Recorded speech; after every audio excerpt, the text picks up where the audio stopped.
Close your eyes, take one breath in, let love begin. You didn't find us by chance.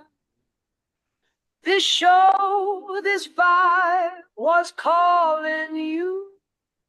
That grow show, so the soul let it grow. You done know it's deeper than trees. This, that show where we plant beliefs. Miracle vibes in the words we sow. Every time you tune, your spirit grow. Potent speak with a healer's tongue. Words hit different, they old yet young. Coot man chant from a silver crown. Truth so deep, it calm you down. Now listen, your heart feel warm. That's the vibe of breaking norm. We talking plants, but it's more, you see. It's about what you hold spiritually. 11 sharp, your soul aligned. No mistake, it's perfect time. You tune in once, next week again, you're feeling peace. And you don't know when that seed inside your mind. Water it with truth and take your time. Let the green light shine from deep within. That grow show where the real begin. You're safe now, you're seen, you're growing. Welcome on That Smoke Show. How was everyone doing tonight? Excellent. How you doing? I'm doing just fine. I'm doing great. I had a pretty good evening with the kids, and yeah. You still making How about you? pizzas? Pardon me? I did not make still any making pizzas them? tonight. No, No, I meant in general. am I still making pizzas? I'm still Yeah. making lots of pizzas, but honestly, my wife is she's become quite the pizza maker too. So now I have competition on the All right. the pizza front, and That's good. I'd say she's a far more advanced baker than I am. So I end up the kids just seem to have a favorite, and it's not me anymore, but. Oh no. I still beat the pizza man. I still beat Yeah. the pizza man. So 'Cause you will need to bake something else with the pasta, with that dough. I mean, you will need to find something else to do with the dough. this is true. Maybe some True. roll of the cinnamon bun. Those are Well, those kinds of doughs. Okay, so in French baking, there's some exceptions, obviously, but the majority of the breads, boule, baguette, are all made with the same dough. It's 66% hydration. So 3 parts flour to 2 parts water. water.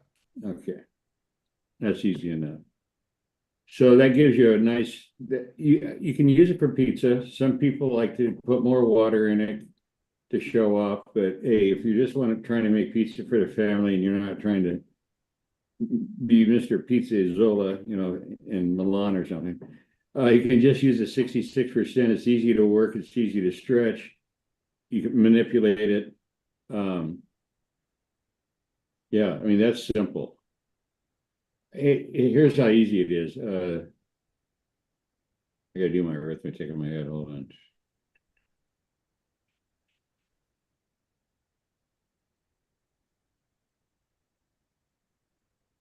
I do 660 of flour, There you go. There you sorry, go. 1,000 mils of flour, 660 of water, Right. Thank you. and Jesus Christ. yeah, and then Yeah. And do then your salt like 2% of your flour. Everything's measured against the flour. So that would be what, 20 grams? And that would be yeah, about that. in measuring. Okay, well, you know what to anyway, that's like what, 4 teaspoons? Yeah, Teaspoons. I always use 5 grams per teaspoon. That's close enough. I know it's not exact, but it's close enough. yeah, absolutely. Yeah. That's it. I And the main secret to making good pizza, you're using, I assume, commercial yeast. I am Okay, not very much, but yeah. right. That's the thing. So let's go back to you're going to make a pizza dough that's what you already said. My Okay. recipe would call for about a tablespoon, and I use about a teaspoon. I would say Okay, all right, but just try this for me. Okay, so once you get the numbers, how big a dough you're going to make, I want you to take 10 ounces of water and 10 ounces of flour, and you're going to mix that together. So Yeah. it's called a pouliche. The French term was to honor the Polish bakers that taught them this technique. Okay. Now that you're still going to add, that's coming out of your 1,000 deal, right? But you're only going to take for this, it's called a pre-ferment and as a general term. So take a quarter teaspoon and try to get as few as 10 grains of yeast and make your pouliche with that. What's going to happen is it's still going to give you, because you're inoculated, it's going to grow because it's a living organism, right? Yeah. But by doing that slowly like that, you create more enzymes, and enzymes are what give you flavor and the texture that you want to see. And so when you do that, you'll get very close to what a sourdough tastes like. With that slow, some people even do this. They'll take a glass of water Yeah. and put in a 32nd of a teaspoon of yeast. And then they'll take a half a teaspoon of that water and use that in the dough to get it as slow as possible on the fermentation. So just try it. It's really cool. I like it. I like it. I've had well, like even just when you told me to leave my doughs for 24 hours before I use them and stuff, like man, they Yeah. just come out so much more flavorful, and even longer than that, even the 48 Yes. hours is amazing. Like I don't know if I'd Actually, want to go much longer than that, but no, you can. I was going to say a pizza dough correctly made like that, like you're doing. You'll have to adjust it to a lot of things, your oven and what have you. But in general, and how cold it is, put it in the coldest part of your refrigerator if you want. You can usually get 4 or 5 days from the time that the dough is ready to use. Portion it out, as they call it, and then individually put that yeah. into its own separate wrapper and stick it in the back wall of your refrigerator, or as far away from the door. And if you make it on Monday, you could be good on Friday, Thursday for sure. Oh, yeah, you're probably right, and I mean, it'd probably be way better tasting too. I mean, like any of that, as it ages, it gets better. So Yeah.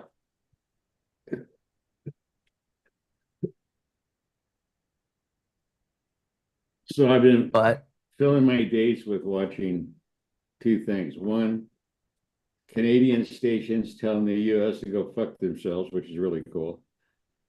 And on the tourist thing, and dickhead and his tariffs. Do you understand how tariffs work? yeah, they're like they've never been successful. Anybody who's used them is fucking. They've No, been I just meant how they work.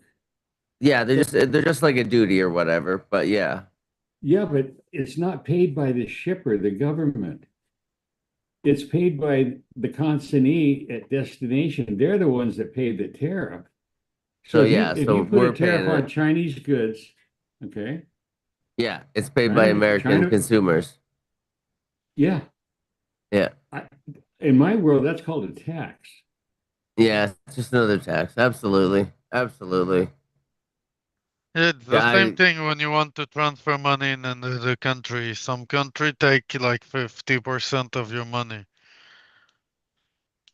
This is actually a good experience for a lot of Americans because if they ever want to move abroad and become an expat, they won't have to check off nations being run by dictators. They'll already have the experience. So it would be an easy segue over to maybe Angola or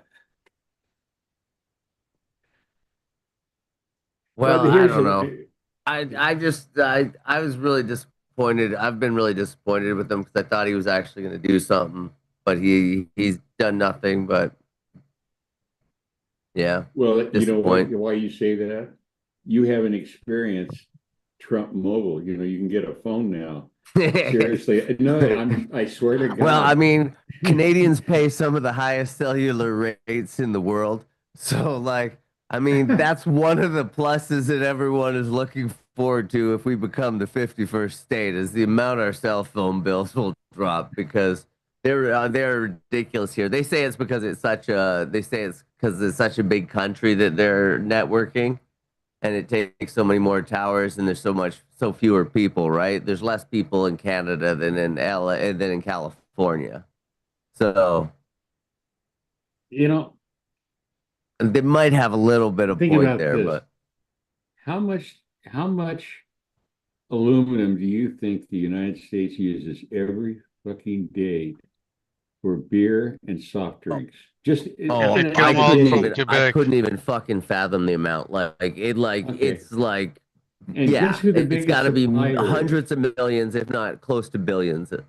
Most of Guess the who? can of beer that you people are drinking and soda, they come all from the aluminium in Quebec. Yeah, Yes, that's my point. So if he did, dickhead, you put a tariff on aluminum, that means Coca-Cola is the one initially that has to pay that tariff, or you can't take delivery on it. And what's Coca-Cola going to do? They're not a charity. They're going to mark their shit up accordingly, right? So in the end, it's the yeah, consumer that's paying for this yeah. fucking. Coca-Cola ain't taking no hit. Walmart ain't No, taking no hit. Like, in Canada ain't taking a hit. Okay. I mean, well, and then when I think what we can be sure of is the small man on both sides of the border will be affected, and the people at the top will feel no pain. I think that's what we can always be assured of. that's kind of the story of the human race, isn't it? The guy on top. Okay, It is. It is. here's my analogy 55 years ago before I got drafted. The way the thing is structured, this society, at the bottom you got the peons. And as you keep moving up, it's like a pyramid. It gets smaller and smaller and smaller. And then at the very top of the pyramid, you got one individual. And if Jesus Christ was there, he'd be an asshole because it'd be his job to shit on everybody below him. And I would argue that that's kind of like ever since Adam and Eve got kicked out of the garden, that's the story of the human race. If you get the power, it's absolute. I guess so. I guess power just corrupts. I guess. I guess you, Well, okay, here's another one too. So, and this is true. The major agriculture states don't have any labor.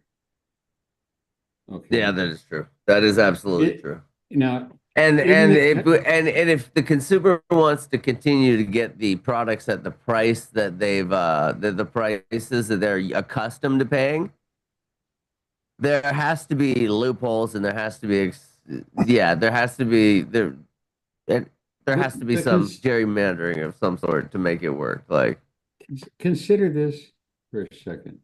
This isn't a new problem. You can go back to the 1950s after World War II. They had the Bracero program, and that allowed workers to come into the states, and they would follow the harvest. I mean, first there would be this crop, and then you moved on to cherries, and then you moved. That's the way it worked. Okay, and it worked that way for 70 fucking years. Now, I could also make the argument that I don't give a fuck. If you have to run your industry on slave labor, then fuck you. Okay. true. And now you want Agreed. to demonize them and put them in cages down in fucking Florida. See, Why aren't they I arresting the motherfuckers that are hiring them? Oh If there yeah, it's weren't not jobs, like they wouldn't be there, right? Yeah, It's not true. alligator Alcatraz, it's alligator Auschwitz. But I'm serious. I mean, if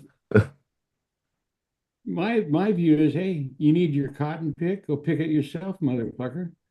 You know, figure it out.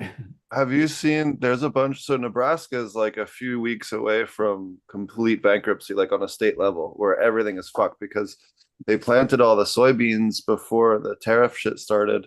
And yeah. then $13 China was billion canceled all lost. their No, $30 purchasing billion contracts. lost in sales. Yeah, We'll show you. and then they rested all of they like really went after the farmers hard in Nebraska. So now like 95% of the farm workers refused to show up. But then it was a bunch of Same the story in farmers were like, Texas. "Well, where are all the black farm workers?" And everyone was Oh, like, I "Dude, know. not the 1800s. Like, are you fucking retarded? Like, Yes. not You 1825, mean right? Like, you you mean can't you just go mean the down to your coloreds local don't want to market go and pick buy cotton blacks. again? Like, it doesn't work." But no, there's like TikToks and Instagram posts of these white farmers being like, "Where are all the black farm workers?" And it was like, dude, what century do you think it is right now? Like, seriously, like, are you fucking crazy? Like just the level of sheer disconnect was just like you could do nothing but sit there in awe. Not to mention Right? the disconnect with reality or cogent thinking, you know. Hey Wes, I've sent you something on IG about the tariff. It's a tariff logic. Explain it in a minute. I don't know. I need the I think I think the video you showed is that you sent me before that was even better. The Matthew McConaughey. The one?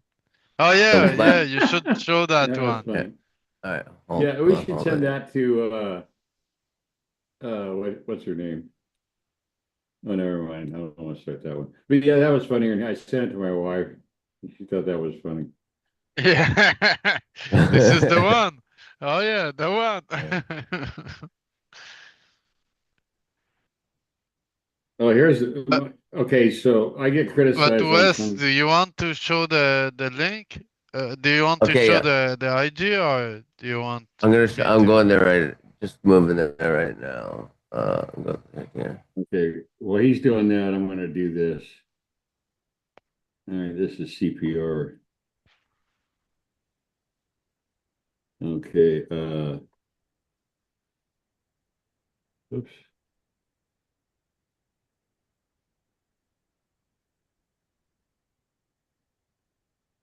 Is he saying he had the cut for 25 years of the one?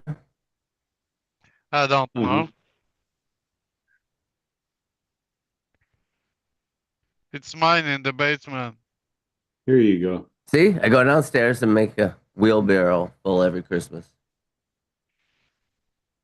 Are we live right now or no? We are live. We sure are.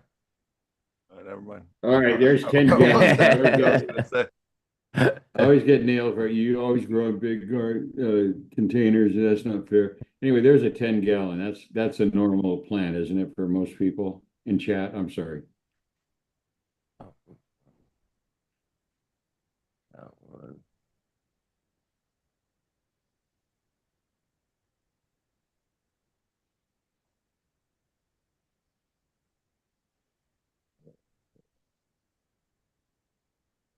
There we go.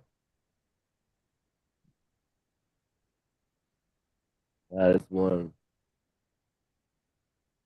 Look at the trunk, not the bottom there, the stock, That's whatever you it. want to call it.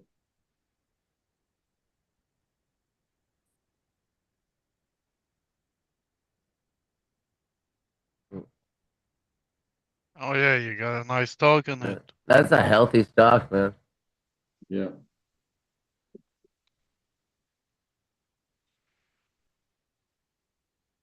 That's what she said. I got Not to me. I'll give you another one here. Hold on. Okay, this is my back porch thing.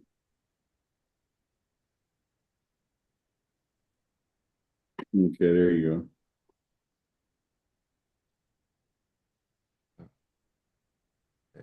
Oh, yeah. Hell yeah, those look beautiful.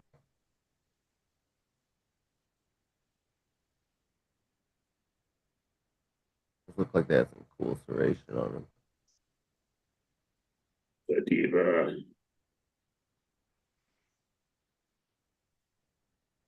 No indicas were Oh, used in the production of this strain. nice.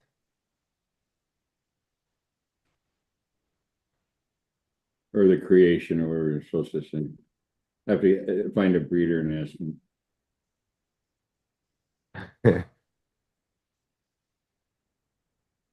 Oh, IG is full of them. IG is just loaded with them.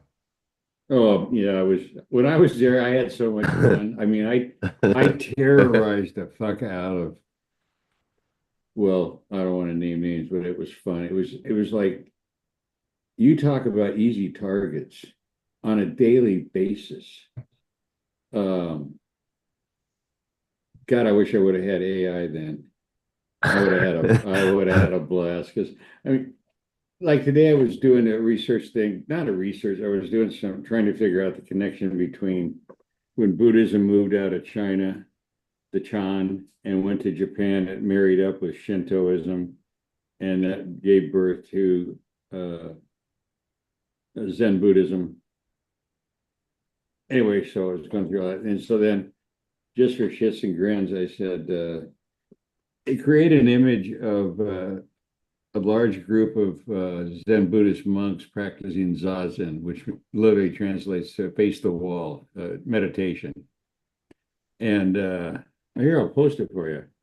This was done on my computer. I mean, that's how cool it is. Hold on. Did a lot of that meditation in preschool. Yeah. Oh, I'm sure. Facing the wall. I got two walls at the same time. Corner for me. Oh yeah. Oh, you got the dual. Okay, Two wall here you go. experience. Check this out. This was created by I got like 3 or 4 perplexity. Okay, here you go. Here's the drawing that they provided. And I could have gone back and modified it, like more monks or less monks.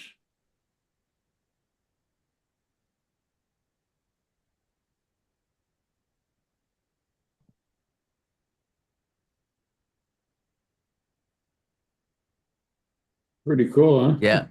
AI is pretty amazing. Pretty much do anything you tell it to.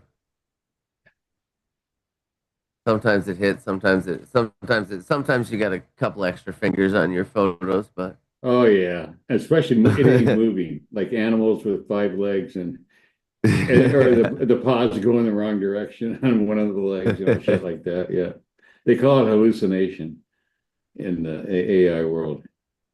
uh, But still, if you say a person were writing an article or needed a book cover, nothing fancy, right? And you can always go back and modify it. No, hey, make them all Indian looking, or you know what I mean. You can change it around, or have them put funny hats on them or something. I don't know. yeah. Here's another What's new good with one, you like, folks? especially with you and your family. Okay, so that you got your kids are jumping up and down. I want this, I want that. So you just even take a picture of what's in your refrigerator, load it up and go, I need to make dinner for 3 kids. Give me some recipes. And there you go, man.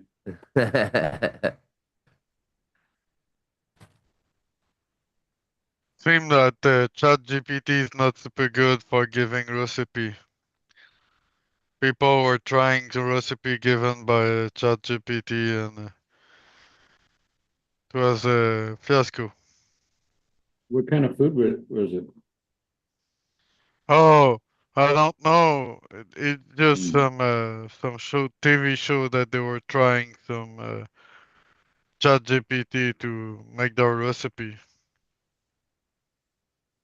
They were Hmm. naming the ingredient in the fridge, and Hmm. they were asking ChatGPT to make something with what they had in the fridge. tell you what it's really good at for is have it on your phone if you were, as I did when I was younger, drinking. You talk about settling bar bets. I mean, just weird shit, like it doesn't matter. I mean, you can ask some really off the wall questions like how many colleagues, what percentile of Americans have a collie and what percentiles of Canadians have a collie? And shit like that. And I mean, it digs it out. It's just like, whoa. How the fuck would it figure that out? Well, they Most or search some way. well, Vet databases or something. they scrape. It's what's called scraping. Like, say, okay, here's a good example. The Canadian Sphagnum Peat Moss Association, which controls all the peat moss out of Canada, 100%. You can imagine the kind of information that website would have on any number of things, history of bogs that are being worked or going to be worked. I mean, because it's controlled by industry and you guys don't have nationalists. I'm not sure how that works. But anyway, the equivalent of kind of like what in the States would be federal government. Yeah. We have a federal government as well. Okay. So it's controlled at that level. Well, rather than you pouring through all that crap, you just give the information. You just give the link to chat and ask for it to give you a summarization of the key points in the website. And it goes through like 20 pages. And then if you just want to refine it, no, I only want, stuff coming out of British Columbia or whatever your deal is. Instead of having to spend out. That's where the see, here's from a philosophical thing. So this is only going to grow big. Look what it set in the last 2 years. Imagine how big it'll be in 20 years. Well, people have to eat. Okay. And already McDonald's they're testing and have them employed in some stores where they cook the burgers. And their warehouses the orders are pulled by robots. So now you don't need a forklift driver, truck loader. You get the idea. So yeah, how are you gonna, if money is still the thing that you have to eat, and you can't get a job, even at McDonald's. Yeah, even at McDonald's, yeah, you got replaced by a robot flipping burgers. I don't know. Yeah, well. Exciting. I'm glad I'm 74. I don't know. I think we'll just move on to a new fucking. It'll be Sure. It'll be different. Everybody used to be farmers, right? And then we industrialized that, and everyone else became something else. So think about it. I'm sure we'll find something. You grew up in the Caribbean, right? Yep. So I would imagine that the majority of the food maybe was grown locally. You weren't waiting on. Truthfully, Antigua's not really that good for that. Antigua imports probably most of their food. Okay. A lot of the produce and stuff, a lot of the produce will be local, but as for the meat and like potatoes and rice and all that, that's all imported. Well, that makes sense. Those are really big. You need big areas to grow potatoes and grains. Yeah. But my point was, or is, I guess you'd say, imagine if people had to grow a garden, not to say all their food, just a vegetable garden, salad stuff and peppers and stuff like that. And with the hoopla surrounding growing a fucking plant weed, if applied to a home garden, it would take a team of experts to figure this out. Well, no, we need to check the pH, and I'll check the nitrogen versus the phosphorus, and then you do the potassium, and then yeah, okay. I'd pay to see this. You can't even grow weed, and you think they're going to be able to grow vegetables? Whoa. That's true. Can you I'm say growing And brassicas? broccoli at home. there's way less profit margin, so there's way less room to screw up. So, too. So, although weed's getting pretty close to that profit margin in certain places. Oh God. Well, what Poten told us a couple of weeks ago, he's heard prices as low as 25 an ounce in Oklahoma. I mean, I've 20 and seen I've 30 seen 20 an here. ounce. I've seen 20 an How ounce much? in Oklahoma. Oh, It's crazy. Of course, I've also wow. seen $50 a pound in Cali back when metric was about to kick in. You could buy trash bags for $50. Literal like construction bags worth of stuff that was decent. It What wasn't I right cracks would shit. me up take a is construction bag of bud, making some hash. I love Yeah, it we Yeah, I when I would bought hear make as some much people. as hash we with could it. fit on our. We went and grabbed as much as we could fit in our garage, and then like I also know this one guy who had so much weed, he was getting nervous, so he was taking it and just dumping it into this pond or lake or whatever it was. There was like weed just all across the top of it. It was fucking hilarious.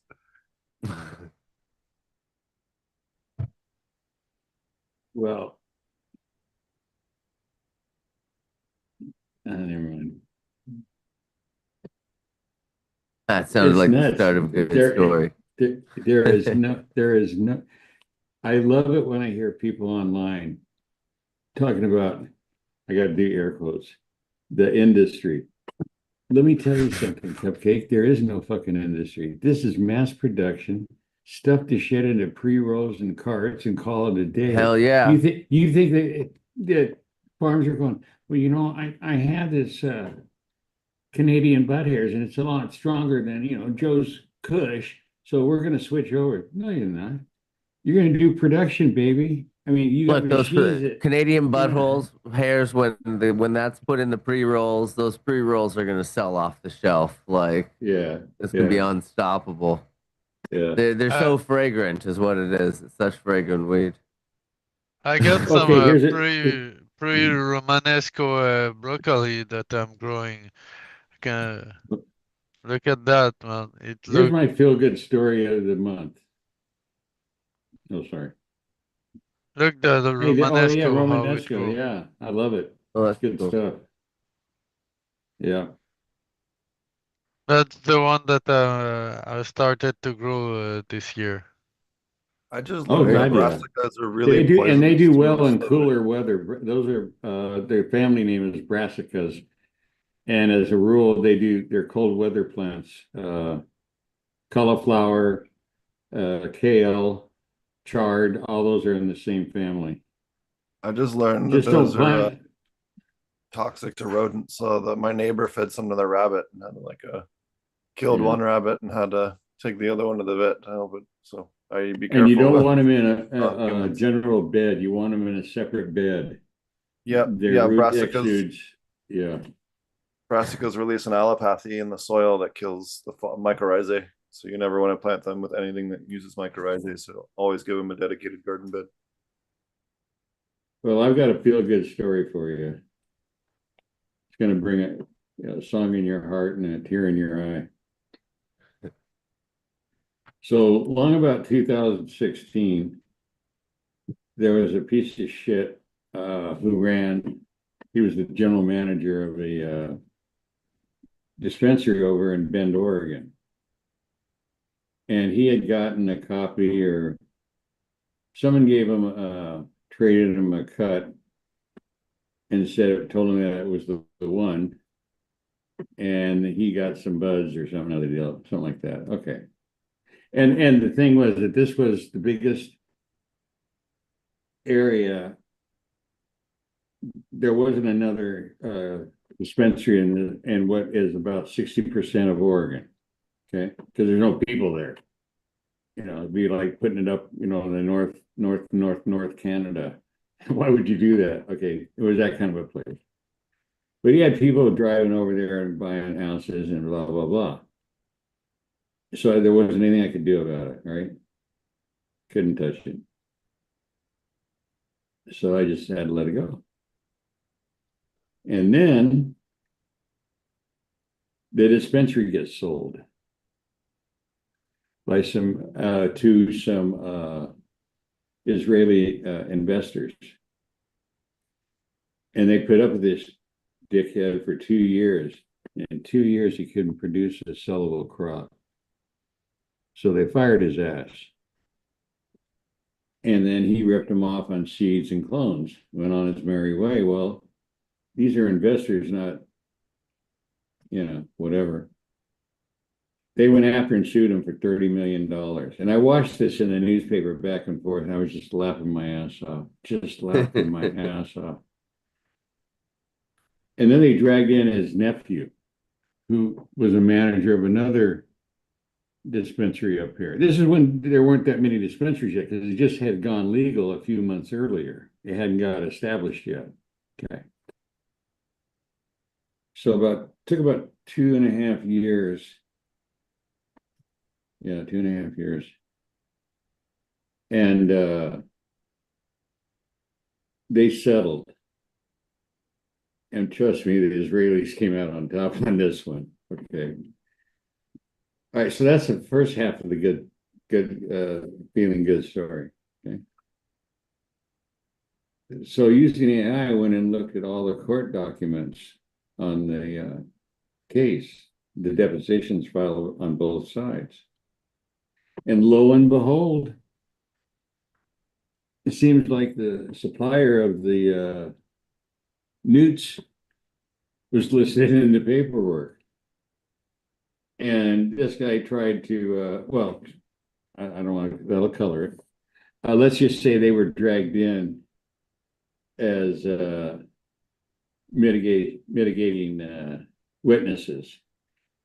Well, it wasn't my fault, it was theirs, that kind of thing. And so I poured over those papers. And anyway, in the end, everybody lost except for the Israelis. And the guy was exposed for the clown that he got kind of like dropped. No other employer would touch him as far as the dispensaries. You got enough problems running a dispensary, especially in this town. You got armed guards inside and shit like that. So God, I just love when things work out the way they should. Can't trust those Israelis with guns. We've seen what they did in Gaza. I love how their new plan is to build a concentration camp, and it's like, guys, what the fuck? Another one somewhere else, away from the valuable oil and gas. Right, exactly. We just figured out right below you guys is oil. You guys got to go. When I see we flatten this place anyway. Don't worry, Halliburton's ready to invade Israel. It's fine.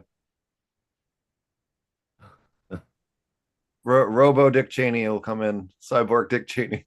They probably all have dual citizenship. What are you talking about?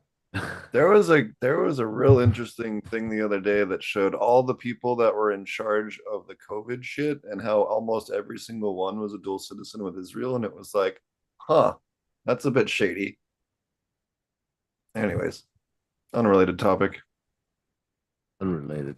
Let's see, they were hard by but Trump, interesting no less. That's always they left out of the discussion.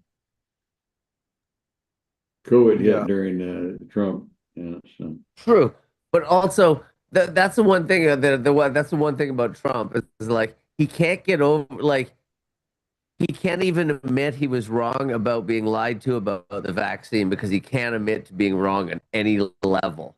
Like he's like it is absolutely crazy how he can never be wrong. Like he could vindicate himself, be like, yeah, they fooled us all at the beginning of thing, but he will not stop taking credit for saying the vaccine was because of him, like he had anything to do with the vaccine being developed.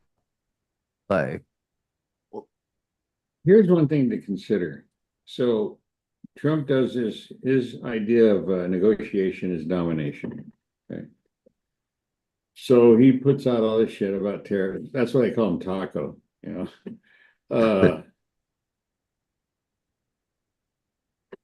Okay. So Japan didn't crumble. China said, fine, we'll get our soybeans from Brazil. Canada said, do what you want.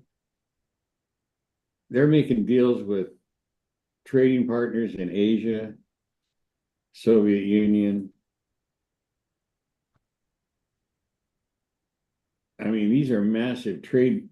Some of them, one of them has India in it and China. I mean, Jesus Christ, that's what, 4 billion people, 5 billion people?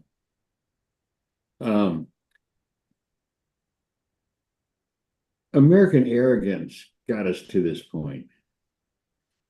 We were taught in school that there was something called American exceptionalism.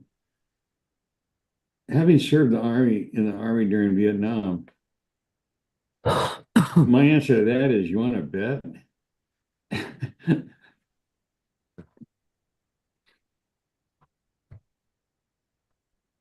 So you have this like 2 or 3 generations that have been taught that everybody in the world is going to kiss our ass, and guess what? Not everybody in China is sitting around with a fire on the floor. They got cities, they've got monorails, they've got railroads, just like India has had for over 180 years. You know, the rich, they weren't going to walk anywhere. But, well, they fucked you guys up too, so you know what I'm talking about. See, we have too much of that Brit shit in this, that, we're the British, we can do what the fuck we want. And one by one, man, these countries have just made other deals. China's been pumping billions of dollars in since the last Trump administration, when he put tariffs on soybeans. So Brazil was set up. This year alone, it was $30 billion. There are silos all over the Midwest stuffed with grain that nobody wants. For one thing, there's pesticide residues. I mean, there's quality control issues.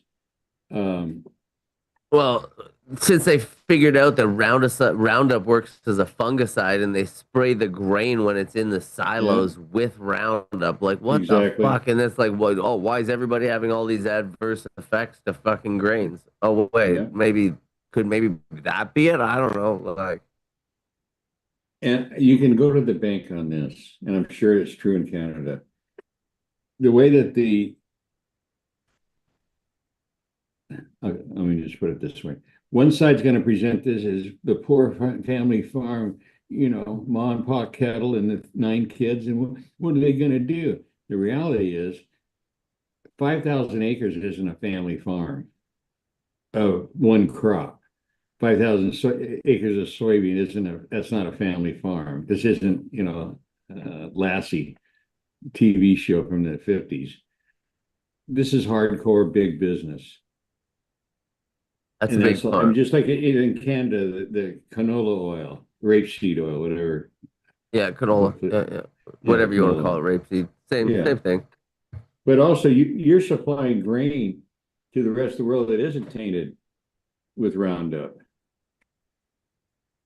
Oh, well, I think there's a good bit of both done here. There's definitely a good bit of both done here. But yeah, I just I was dumbfounded when I heard they were using Roundup as a fungicide to stop the molds inside the silos. Right. Well, they use it as a defoliant too, so they'll go out like 3 days, 5 days before harvest and spray the crop to take the leaves off of it, so it's just the grain heads. Yeah, dry up the wheat. Yeah. Oatmeal oats is the big one. Because here's why. Oats are generally the most common are rolled oats, which literally means like, what a pasta maker looks like. You got 2 steel. Okay, the grain is in a thing like that. As they turn, it flattens it. That's why it's called rolled oats. The other version most commonly sold is steel cut, which literally means it's cut. It's not being smashed. Those are more intact, so they're more resilient. The problem is on the oatmeal, the flat stuff, is that it's more susceptible to problems in manufacturing and storage and shipping to the grocery store where you go buy it. That's why it's sprayed. Now, what I do is I buy the grain intact, certified organic, it's not sprayed, no residues. And then I have a machine that I put the grains in, and the rollers turn it into oatmeal, or you can do any grain you want, rye, wheat. I mean, it's all the same on that end.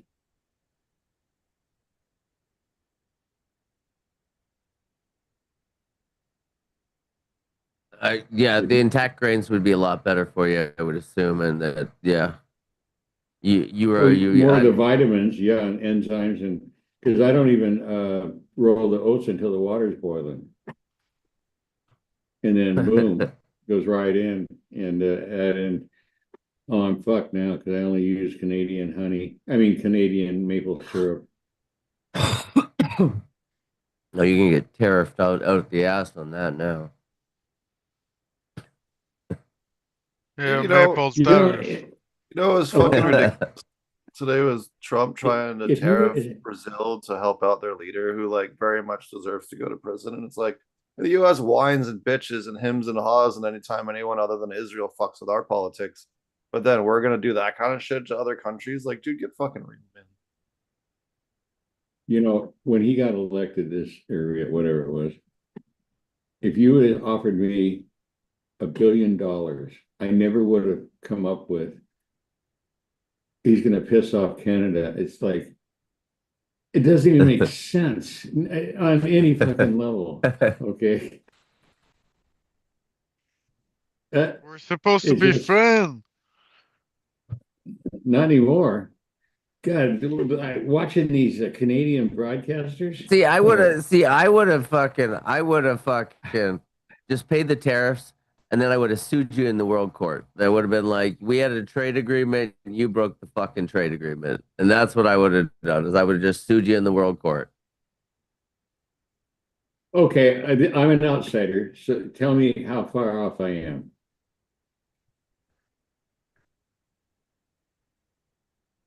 The new Prime Minister of Canada. Total globalist. Oh, that's cool. I mean, come on, they all are. I mean, anybody believes otherwise is kidding themselves, you know. Okay, you don't earn a PhD from The man has Oxford. more passports than anybody I know. I don't know anybody with 4 passports, and Hey, like the guy the guy has arguably a hasn't PhD. lived in Canada enough days of the year to be the prime minister. But whatever. I mean, he's our prime minister. Okay, They tell me, okay, just like how okay, Trump's yours. You know, I mean, like. okay, okay. But as an outsider, I wanted to qualify that I am an outsider. He presents himself very well when compared to the class clown that we got. Okay, the guy can speak coherently. You know, Hooker on Yeah, Hollywood well, Boulevard represents themselves better than Trump does. Yeah, true. True. That is true. That is true. I mean, that is true. and to watch the Americans that own businesses on the border crossings, they're just getting fucked. This buy Canada, fuck the U.S. is taking hold. I mean, Well, oh, it's unbelievable. yeah, and like the amount of shopping the people that live close to the borders, they'll just like go across the US and go shopping for the day and come back, right? And Sure. Yeah. like there's like huge amounts of business being lost just that way. Like, yeah. Yes. Oh, and Vegas and the tourist spots, it isn't just Canadians. Other countries are going, you telling their citizens, you know, they're on the watch your ass list kind of thing, you know. Yeah, I mean, Florida, the Canadians that sold their houses and said, fuck this, and just left. Arizona too has got a huge housing. Yeah, yeah. I mean, like, okay, here on the West Coast, going to Vancouver was like going to Europe. I mean, it's what people did for the weekend. Hey, let's go to Vancouver at the weekend or Whistler. I mean, there was skiing, there's fishing, there's people that speak English, that kind of thing. And always polite, just, like they like the American money. And I don't get it. Why would you want to piss off of all the nations you could fuck with? Why would you want to fuck with Canada? It's just completely nonsensical. I was sent John, you should play the Instagram that I've sent you earlier. Okay, I will pull that up right now. Here. I don't think that there's a problem if you play that integral, it's just a short. Yeah, I don't think short's long enough. I think as long as we're discussing it too, I think we're allowed to play it usually. Yeah, And yeah, it's before on this Common thing, News Law. before today's nightmare, so I'm gonna go from the late mid-80s to the mid-90s. At least here on the West Coast, or excuse me, at least Seattle and Portland. You wanted seeds, you went to fucking Vancouver. It's Lionsgate District. That's where you could get all the stuff from the British Columbia breeders. I mean, I have a really soft place in my heart for it. I mean, I got some of it when we first started growing this stuff indoors, or what do you want to call it. They're the only ones that had anything good. The American thing hadn't gotten off the ground yet.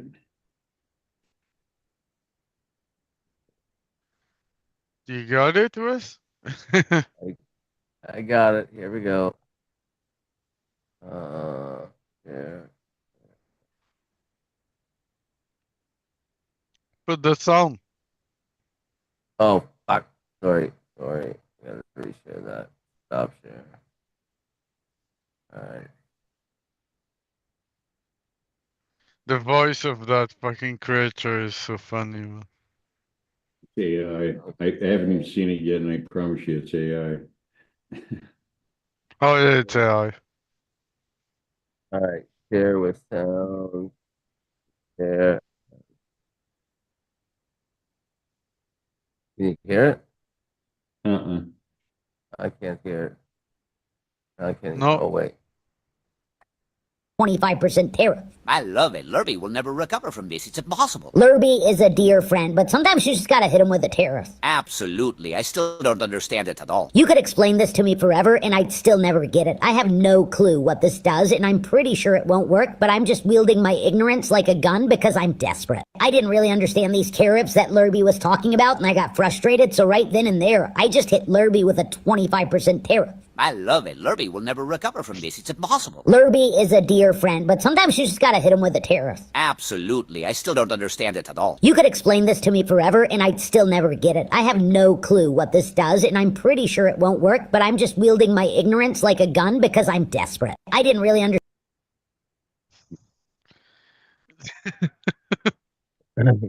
That's Instagram? Yeah. Wow, it really advanced or something. Terrible. That's like a Siri on yes. Instagram. I hate that Instagram is all video now, or mostly video. It's like, Is it really? Yeah. It is. Oh It yeah, used to be. Instagram will need you to have 1,000 followers and have a public account to go live now. 42,000 was mine in the second go around. First one was 36,000. I left for a year and a half, almost 2 years. Yeah. And I came back to take care of business, and I ran it up to 42. And then one Sunday I got up about 4 o'clock in the morning, and I was sitting there and I was looking at it, and what a fucking waste of time. So Delete. I deleted my account. That was it. You're not wrong. Well, that was also after Dick had bought it. Zuckerberg, that worthless piece of shit. The lizard. The lizard. What's up, Skill? Hey, The lizard people. That's a big dog. Heard me talking about the lizard, eh? What kind of dog is that? She's a Saint Bernard. Oh, same dog. Yeah, she's Saint Bernard. Beautiful. Yeah, she's Give him some of not that too kelp meal. bad. We give our dog a teaspoon in the morning, a teaspoon at night with her meals. Huh. It's all they use on racehorses, show dogs. It gives their coat a beautiful shine. Oh, I Someone was mean, it's telling just general health, someone was telling me about brewer's yeast and dogs being good for them for fleas or Yep. something. I was like, I don't know about Yeah. that. I just hadn't heard it before. Yeah. We have one of those foo-foo pet shops, like how much you got? So they had these caps and it had some, fancy ass name, something seaweed. So I look at the label and it's the exact same strain as the one we use in our gardens. This was capsules, like number what the 00, whatever. Okay. It worked out to be $180 a pound. At that time, I was paying $48 for 50 pounds. So I'd say $1 a pound. I mean, well, you can't like spoon it out and sprinkle it on it's got to be in a capsule.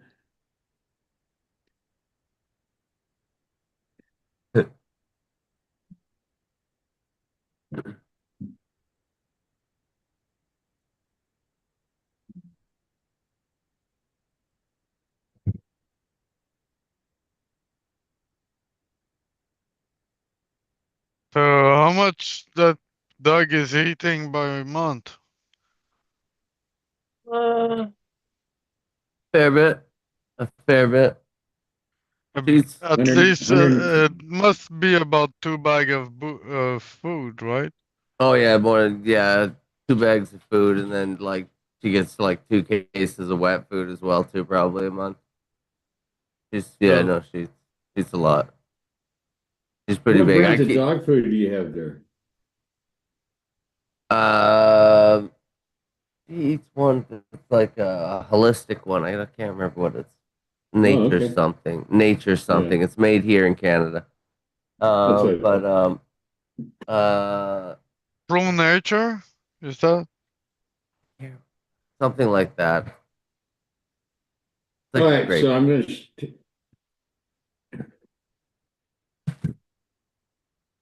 I was curious, so I asked Chad about what Canadian food products are sold here in the States, or excuse me, in Northwest. And so it gave me a whole list of stores, and they're all the ones that I shop at. I was blown away. Poultry, beef, really good beef too. The stores that they had it at are not your discount, like Walmart or shit like Yeah, that. we make good beef here, that's for sure. Especially Alberta. Alberta's known for it. Yeah. Oh, again, why would you piss off Canada? Gonna like Yeah, but at the same time, why would syrup we out of fight back either? Because like we do 97% of our trade with you, so like I mean, I I'm not picking a fight with our biggest client. Like all you do is buy stuff off us. So like it is kind of a one-way bridge, but we need to look at ways to get more But they're American not paying products it. into Canada. But they're not Like paying it. That's the thing. Canada that's isn't that's paying the yeah. tariff. No, exactly. It's you guys. I mean, can you imagine if Coca-Cola, and listen, can you imagine how big they are? Their ingredients have no cost. You got high fructose corn syrup and water. All right. It doesn't matter where you bottle it. What if they just decided, fuck this, we'll just move our operation to Canada? The aluminum's there. We're buying the aluminum from Canada. Yeah, I mean, none of this makes sense. Canada's not getting hurt because there's a tariff. Two more Coca-Cola is. years. 2 more years. Oh, fuck.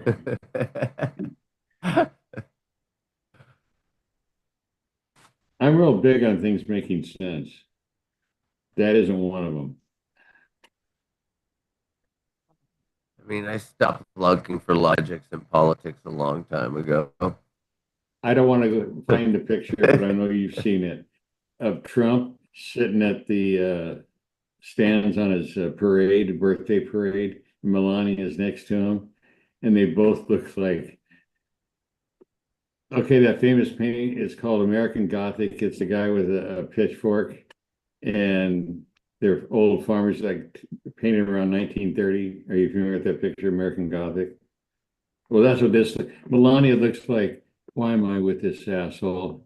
And Trump's got this look on his face. He was expecting like North Korea, with precision marching and all this stuff, and what he got was just like a ragtag. The stands are empty.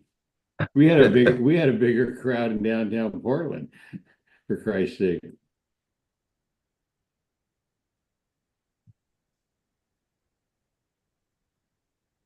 Okay, I see. Yes. The picture that they used on the cover that they made a spoof on for son-in-law. Yeah. Yeah. Is that cool or what? There's going to be another big nationwide protest on the 17th. Oh, there is? Oh, cool. Oh, that's American Gothic. There you go. That's what they look like. Oh yeah, his face, man. I mean Trump's. You got to see it. See if you can find that one. Trump and Melania at the parade.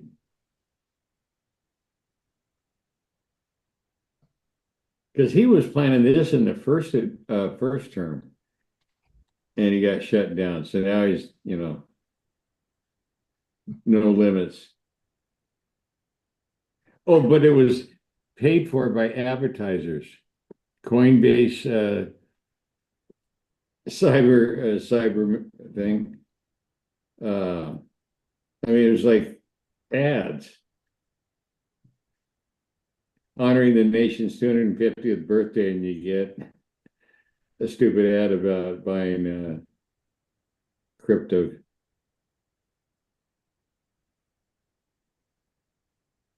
Oh no! Well, that's pretty sad. But this That's one not they the were one. sitting in the stands. Yeah.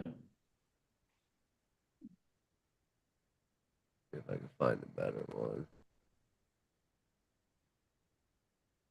Then there was a camera shot. He tried to hold her hand, and she pulls away. It was funnier than shit. It was all over the media.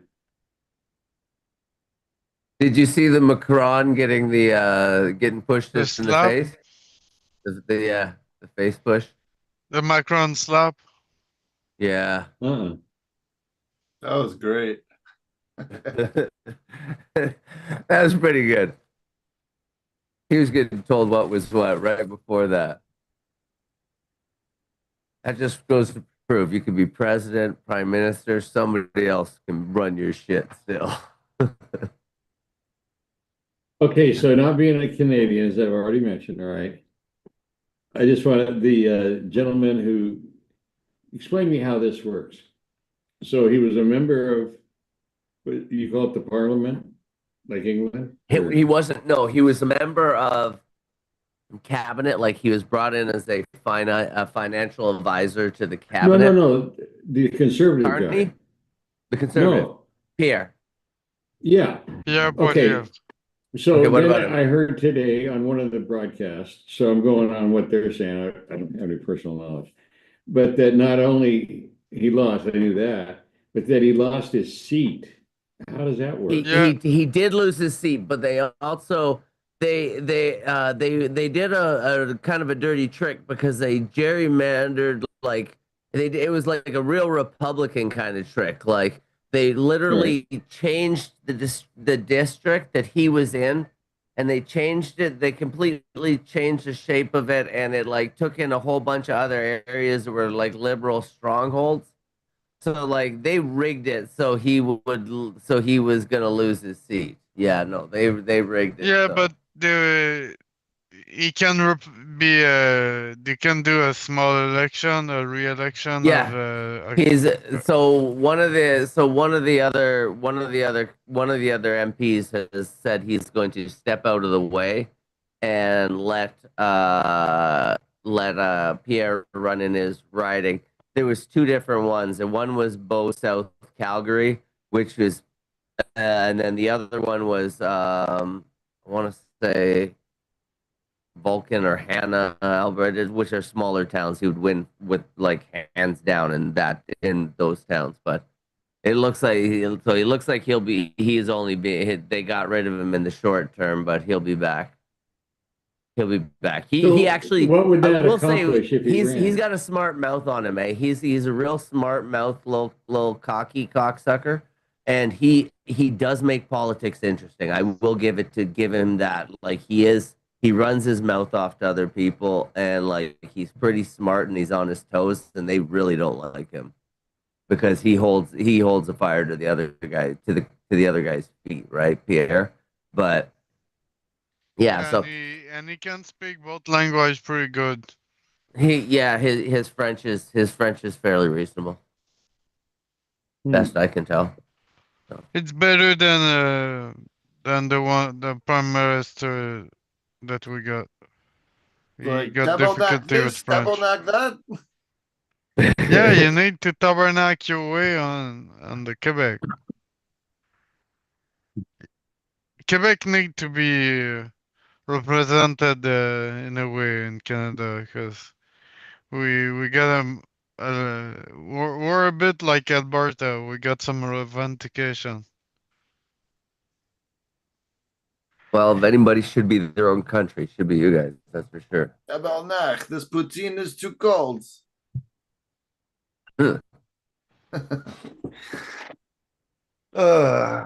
Huh. I don't know. We'll see. My province is the one talking about independence. So, and they Yeah, got but a that's not healthy. gonna happen any more than it is California becoming independent. Oh no, I think well, no. See, you can't even really talk about it there because it becomes a treasonous act there. Here, it's legal to talk about, and it's legal for our provinces to actually leave. Our Supreme Court decided that when Quebec had their referendum, Quebec they jumped the gun on the referendum. They should have waited until they were sure they were going to win it and then had their referendum. They went too fast. That was No, their but there was problem. some corruption in the federal government about it the I second time. wouldn't doubt it for a second. I wouldn't doubt it for a second. There was a lot of corruption. Oh, It being okay. exposed afterward. This isn't me saying this, so don't shoot the messenger, okay?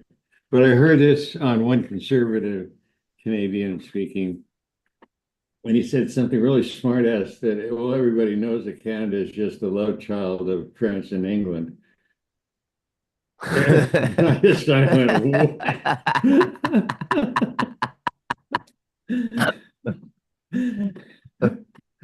I mean, I think I that's personal hilarious, here. but all my countrymen would be so offended right now. I think that was his intent. I don't know. So, yeah, it was interesting watching other countries, how they eat each other's face skin off, So, Nah. Right and left wing are the same damn bird. That's what I learned. oh, sure. Oh, do you want to know how much money the SQDC that sell cannabis in Quebec have made this year? I do. Please enlighten me. 741.5 million in sale in 2024. God damn. What's That that? money used to go into regular people's pockets, and then they would buy Yep. groceries and tires and and live Yep. their life. What's the Yeah. population And in every Canada? now and 40 then, 40 when your million? buddy get busted, he'd go away for a little bit. What was that, Jim? Sorry. What's the population in Canada? 40 million? I think somewhere around there. For Canada, Yeah, it's somewhere maybe around 30 40. million. Is it Think really about only? this. Okay, before all this We got crazy, about 8 million in Quebec. California, if it were a country by itself, would be in the top 10 of GDP. by itself. Google says 38.8 million 2024. I think California might be like close to. That's less in California. That's less in Oh, California. yeah. I think California is 60. I don't know. I don't keep up. Well, it's like California, isn't that like the seventh biggest economy in the world? Like Yeah, that's the what I state mean. Yeah, itself. Like it's like Yeah. it's like by itself. No, yeah, California would be fine. it's a like country. financially. Yeah. Yeah. Not to Yeah. mention, No, we pay 100%. They'd well, probably our even do better. taxes. California's taxes literally subsidize every red state except for Texas. So, like, if they lost that, all the That's fucking right. conservative states are going to be annihilated from funding wise. Here's It's like something else. exact reverse of here. One of the big selling points of the big beautiful bill was that we're going to get rid of Medicaid. That sounds pretty good, right? Because they painted it just Not really. I about. thought that's how your like elderly people got their good ass health Well, care. yeah, but here's the deal. I watched a news report today that had the names of every state and what they call it. Nobody calls it Medicaid. Every state has its own, like the Arizona Medical Assistant Program or the California, what you get the idea. Each, so you have 50 states with 50 names. When the hospitals start closing in the rural areas, like what Houghton's talking about, the blue states have support red states. Yeah. And now you got to drive 200 miles to get grandma to the dialysis. Do you think that'll cause a problem? Like. Yeah. Uh, I mean, they just fuck themselves. You probably see it at Instagram, FAFO, fuck around and find out. And kind of like those commercials you were talking about. Where's the black farm workers? Yeah. They're not out here picking the cotton. Oh boy.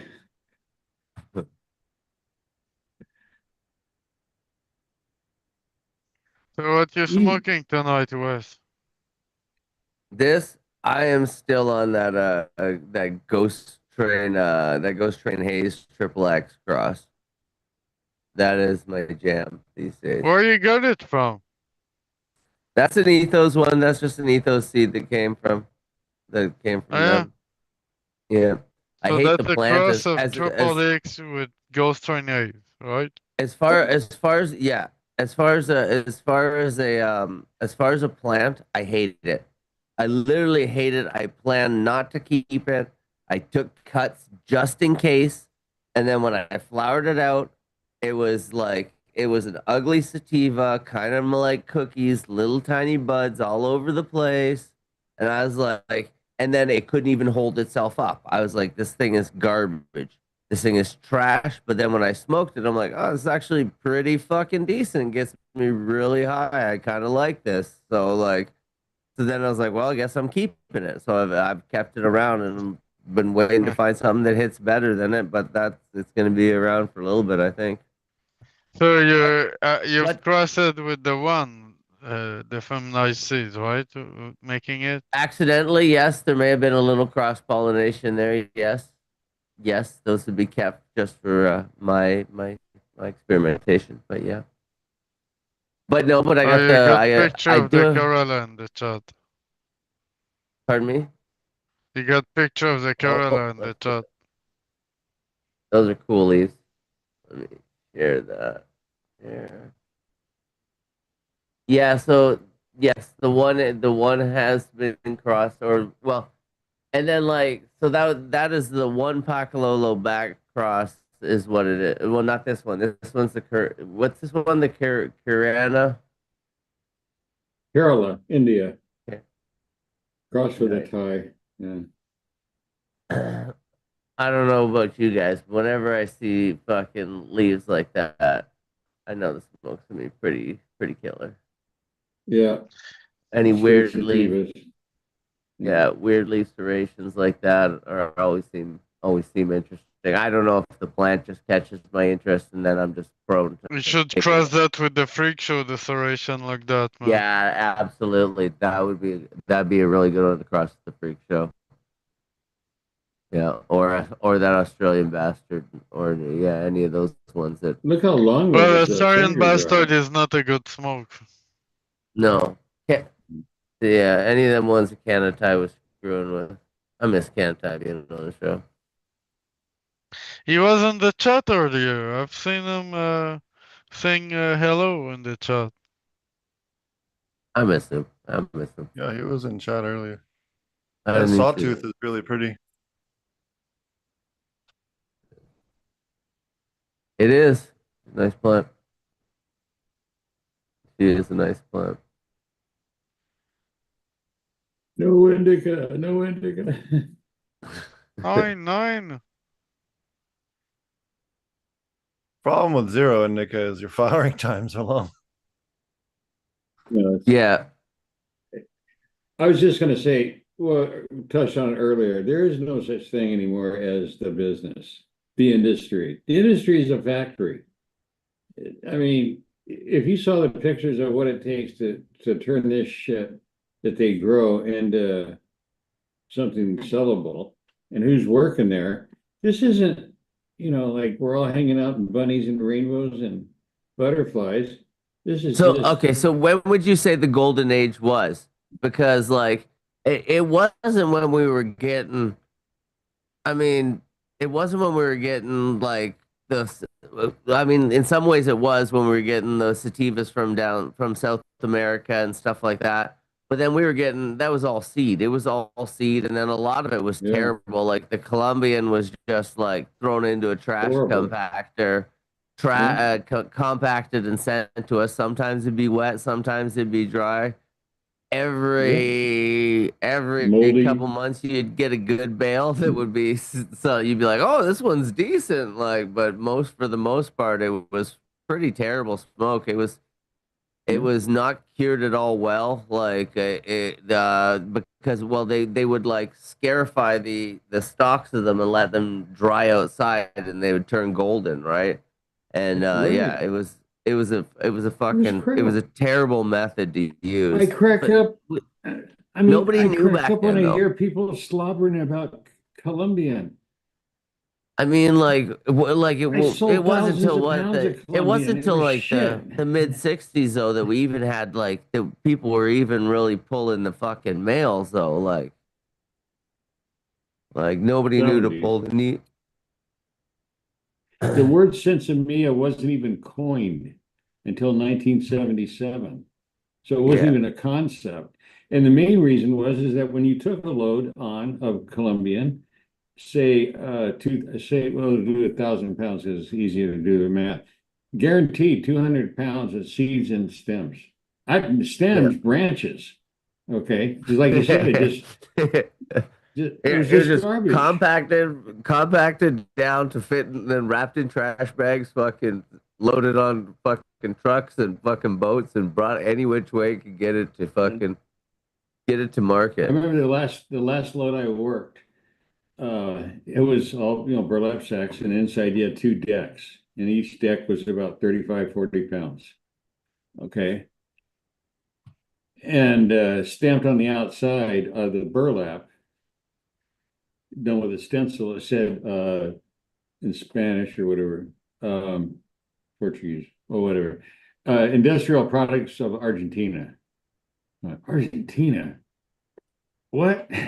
So I don't want to know that story, but anyway, and I'm not saying it was for Argentina at all. I'm not saying that. It's just that that's an interesting circuitous route to get it to Los Angeles. So anyway, oh yeah, by way of Detroit, oh through That's crazy. Miami. Oh yeah, just That's man, that thing took the milk route. so. But yeah, it was garbage. I would say the golden age would have been probably the 80s. Yeah, beginning because that's when the domestic really got going, the California thing. Yeah, Now, that isn't to say there weren't other down in Florida, the college, Gainesville, University of Florida Yeah. thing, Gainesville Green.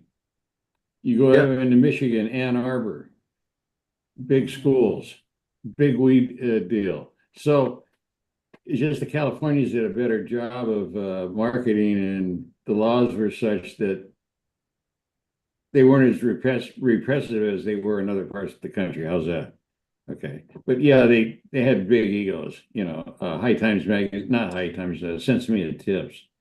That was the big one. That was Tom Elliott. Well, Pote knows Tom Alexander, but yeah, he had a magazine called Sense Me Tips. Came out every quarter, every 2 months. I don't remember. I wrote a couple articles for him though. So. I think it was every other month. Man, it's been a long time since I talked to Tom. He was doing a CBD farm near Grass Valley last time I talked to him. Mm. That was quite a while ago, a few years ago. Yeah. His after he had that magazine, Growing Edge. Yeah. Saturday is Wade Laughter's memorial service. Speaking of CBD, is that what you were trying to get the video? Yeah, it's the video we were trying to get from Fumidor's stupid selfish cunt. But what do you expect from a little Israeli shill? Typical behavior. But yeah, what a piece of shit he is for that.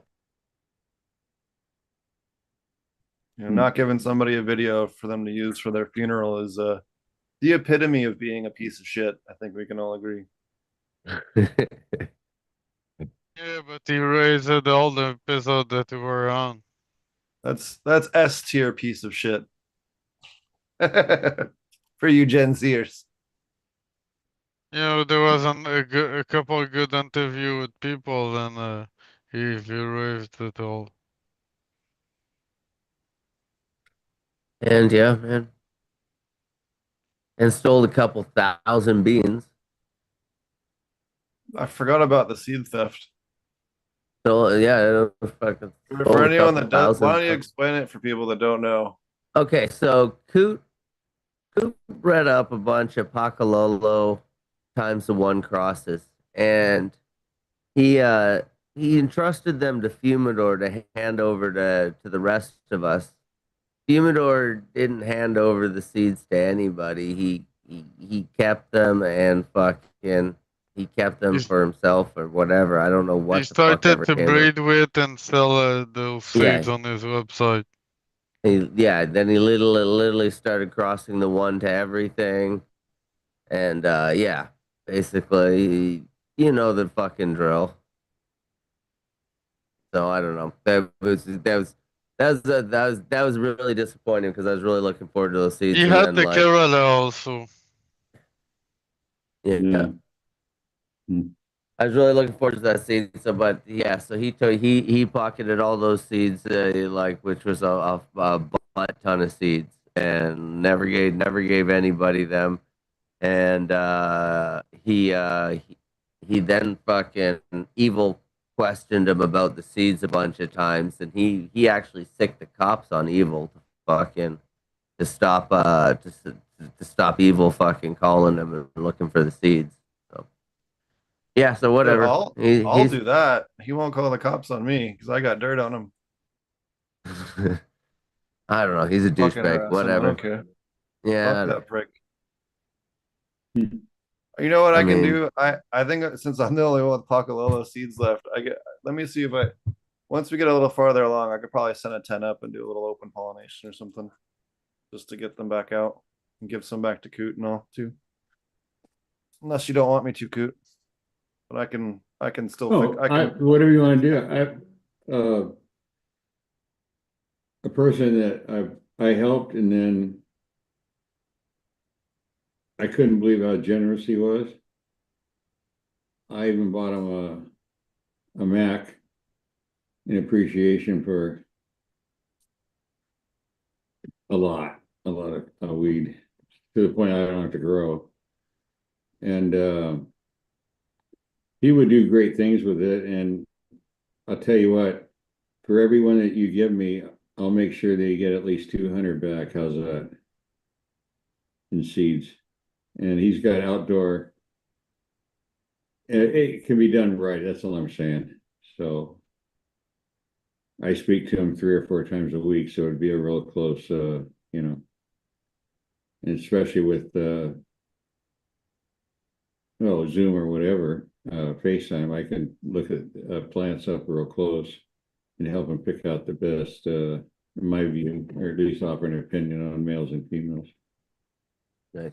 I've worked these things for almost 45 years now, so I don't know much. I don't know much about Larry's golden gelato or Susie's angina, acute angina. So It's basically a Northern Lights blueberry cross. yeah, Jesus. Oh fuck! If I hear blueberry, I swear to God.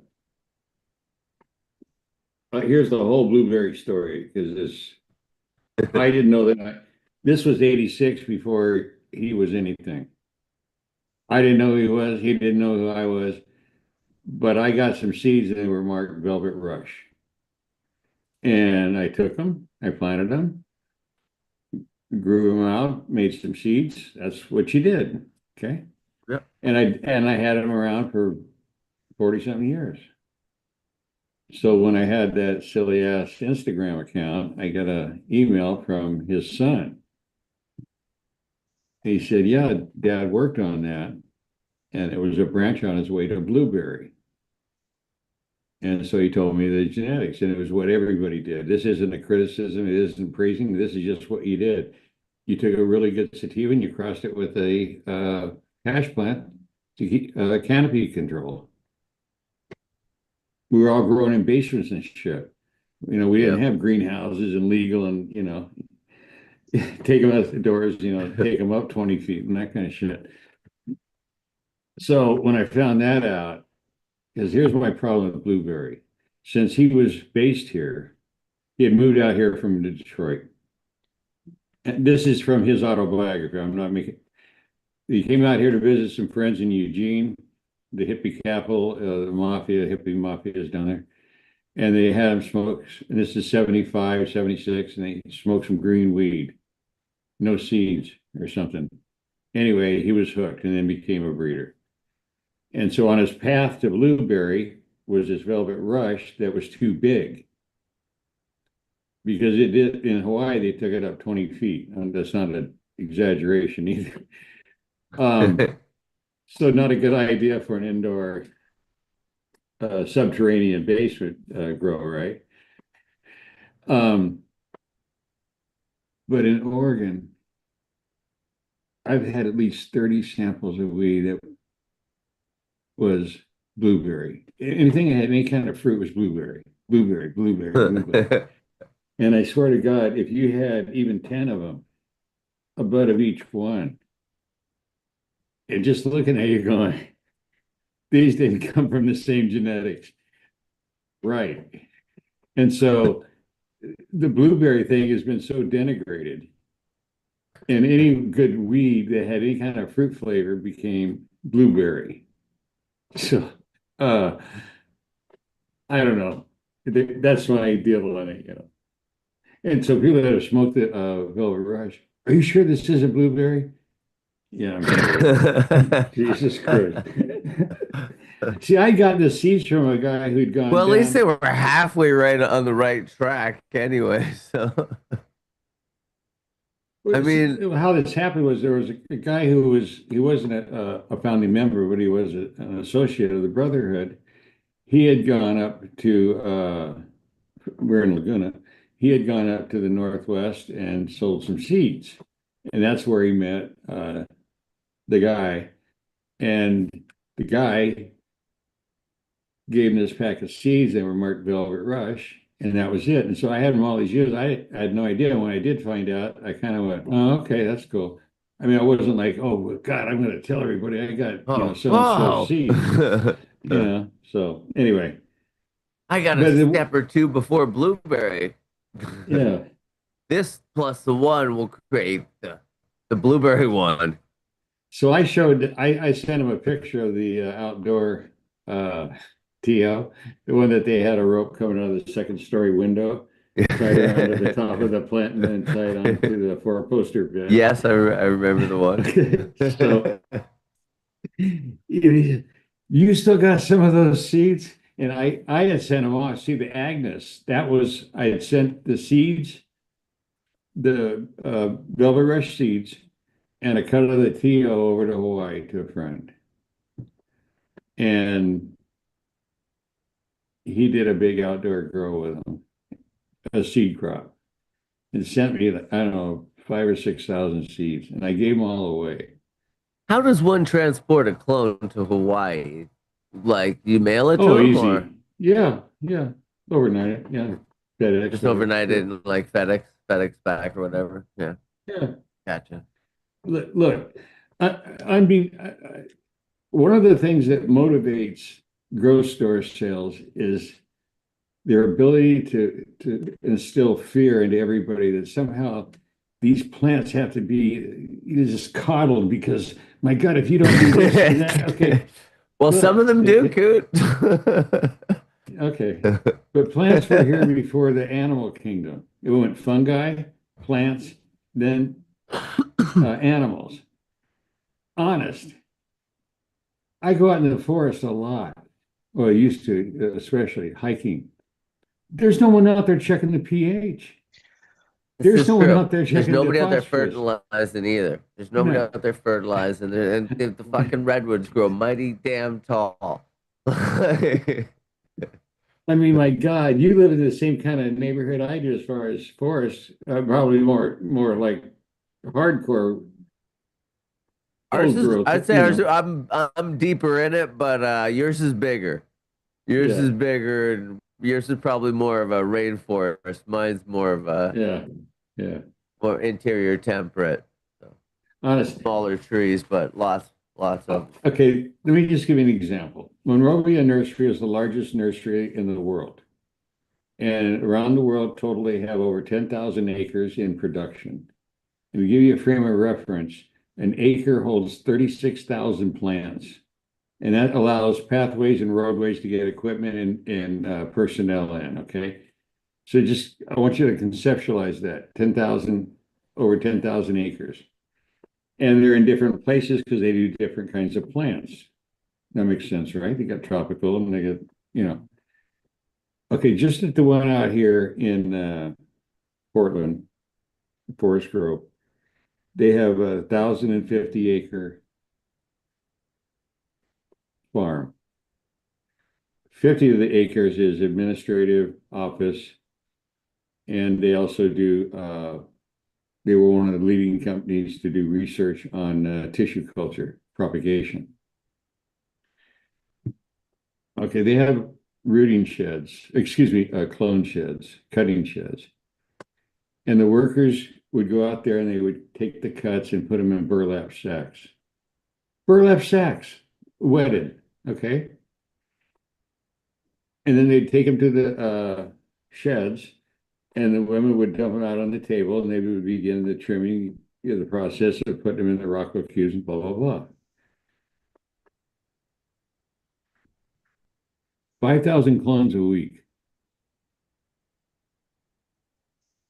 And if they did half this shit that weed growers think they have to do, they would have to quadruple the number of employees because it just, oh, if you don't do this, if you don't do that, if you don't do this and you don't do that.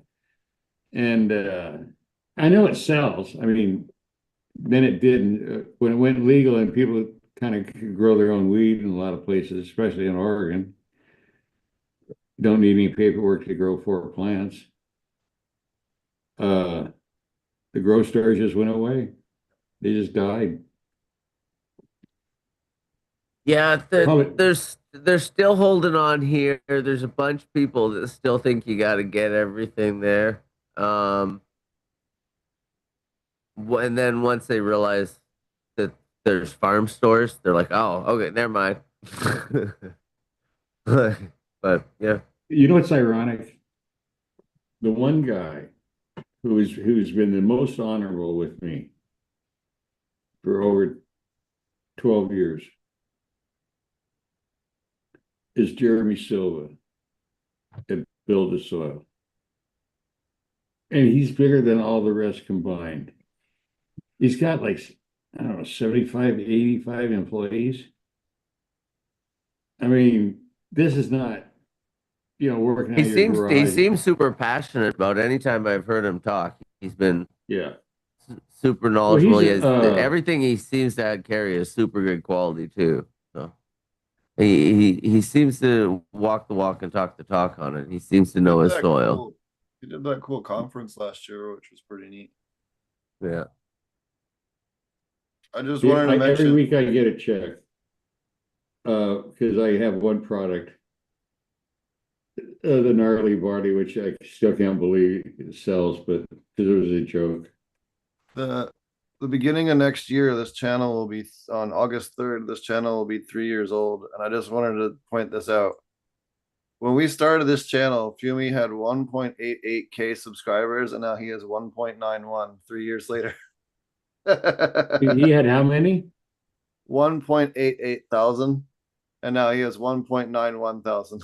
So he gained like 40 followers basically in 3 years. That's what happens when as many leave as come. Yeah. Yeah, he figured out his point of stasis. How many followers we got? We are at 657. We're only 657, so if you haven't subscribed, please subscribe. Oh, there's Groski in the chat. He's the guy. If you're not subbed, you should sub. Oh, I am. Sub and like it. Help grow the channel.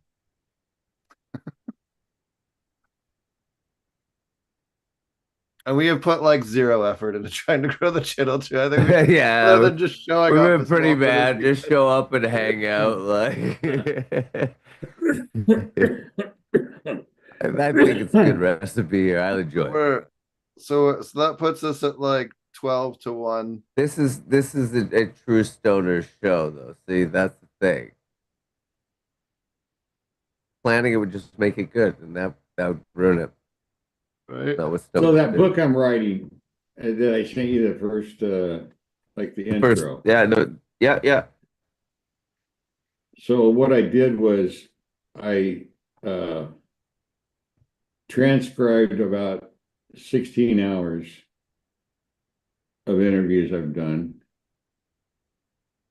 And then I had chat read those and then listen to the I realized that afterwards. I just had to give them a link. Anyway, so they got the tone of my voice. And I had them rewrite what I had written so that it sounded more like I would talk than trying to write. See what I mean? Does that make sense? Yeah. Yeah, okay. And how did you find it did? Oh, I thought it was incredible. The first time I read it, I just went, holy shit. This is really better than what I wrote. And it was coherent, so there's kind of a flow to it. And I had my wife read it, and she said, it sounds like you.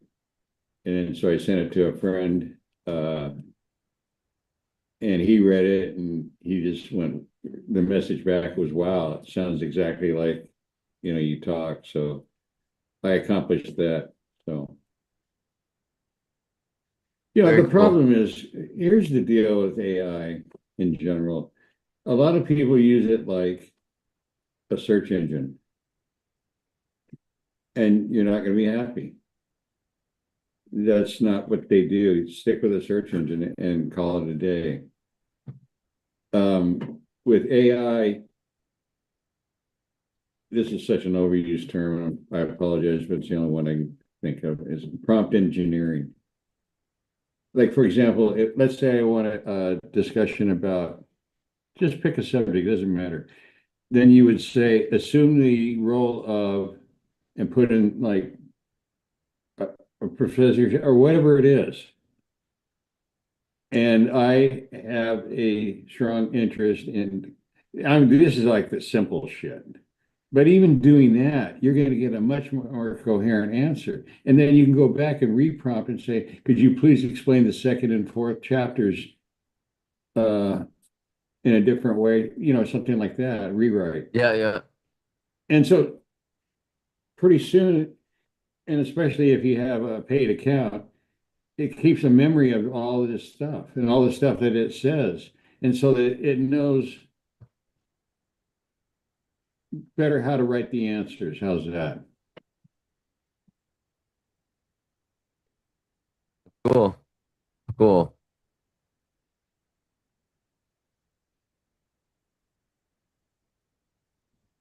I mean, my God, it's writing code. Writing code. Yeah. It's running. It runs those all potent like databases and stuff. It's pretty sweet. I'm always amazed at what it remembers. Like I say, like you asked a question about, I have a Ayurvedic concoction I got from a certified Ayurvedic practitioner here, also an MD. So he had both educations. And I'm not a botanist. I don't know all these ingredients. I couldn't even begin to pronounce them. So I just put the list up, and then I get this coherent essay broken down by each component and what its compounds and enzymes are doing for cholesterol and blood sugar control and all this other stuff. You know how long that would take with Google? A couple of days. This is just, you can write it back, rewrite it for a high school level reading. Sometimes I do that because that way it's called scaffolding in education. You learn at this level, then you go up, you can go up. Yeah. Keep going up the levels. So sometimes I have to go to a high school level to get like the basics in my mind, and then I can start climbing the scaffolds or whatever. I get it. I did a whole product line for a client in New Jersey of Ayurvedic gummies. I think you can buy them today if anyone's listening to this in New Jersey. It's under Vita Warrior. I think Vita Farms or Vita Warrior. I'm not sure which brand they published it under, but I did all the formulation for that Ayurvedic line. I know. I should send you the list that I have that I'm taking, because I was like, really? Some of them are, well, of course, it was specifically for cholesterol and blood sugar, so it's not your what's that one I take? Tripla? That's a standard one. It's a three-way.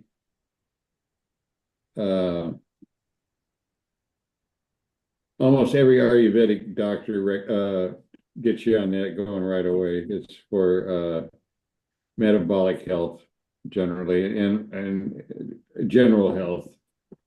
TRYPHALLA, something like that, tripla. That's a real standard one, but yeah, this one that I got from, he was working at a big hospital in Philadelphia, and it's kind of brutal. You can imagine what the emergency room's like. So, and his father was killed in 9/11. He was in one of the towers that got hit with the airplane. And so he did that for like 10 years, and then he just couldn't handle it. And then he went back to school and got his Ayurvedic certification, and then he became listed on Dr. Andrew Weil's page. He's the one that graduated from Harvard as an MD and also had a degree in botany. So I just picked up this today. So the guy that did the Big Book of Terps just has a new one called The Formidable Book of Flavonoids that came out on 420. Oh, cool. and I somehow missed it coming out, but then I stumbled on it today and I was like, ordered. The last book was fucking amazing. So if you're into chemistry, you're into formulating edibles or vape products, this is a really fucking good book. No bet. And then he's working on one on esters next. So, but yeah, this has the top 21 different flavonoids constituents, and then like every last chemical thing you need to know about it. It links to like white papers, medical citations, and all that stuff. So if you're trying to make custom formulas, especially for sick people that have certain issues, this should be in your collection. Same thing with the big book of terps, which is Nice this his other book. photography. It's beautiful. Yeah, really good photography. The chemistry knowledge in this that's condensed into one place is like invaluable if you're formulating. Right. It's got a little quiz and stuff, so you can like test yourself on it. And then this is his next one, the big exceptional book of esters. That's the one he's currently working on. But really cool guy. I've met him once, Russ Hudson. But yeah, if you're really into the nerdy side of things, this should be in your collection. They're not cheap. They're like $70 a pop, but it's totally worth it. Definitely worth the investment.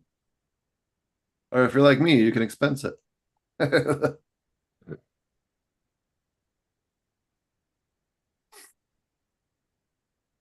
yeah, anyone it's serious, especially if you're doing edibles, you should get a copy. Really stoked about that. No kidding. I've read the terp book cover to cover twice. That's way above my skill set. Well, it's cool because you can go to the back and then look for like by disease, right? Or by illness, and then look for the terpenes that actually have medical evidence to help with symptoms or issues from those specific things. So like if I do a lot of custom formulation stuff for seizure patients or for cancer patients or for people that have something very specific wrong with them, but it kind of gives you a place to start and be like, look, this is based on science. This isn't just, hey, I'm a stoner, bro, weed fixes everything. It's like, no, here's the hard science. Man, fixes everything, dude. Yeah, it's like here's the actual science on why this is going to help you, and this is the dosage that we need to make it at, and blah blah blah. So it's really really helpful. So that was my like purchase of the day. Nice.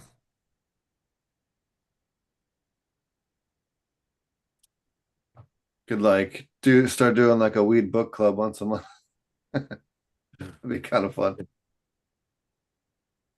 Hell yeah. I would do that.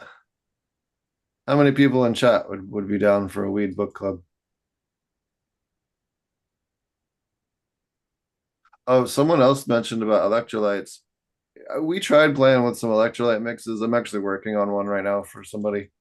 And like, I'll tell you what, man, a lot of those electrolyte mixes taste like fucking ass. Like absolute ass. Like trying to make them taste good is fucking hard. I'll tell you that.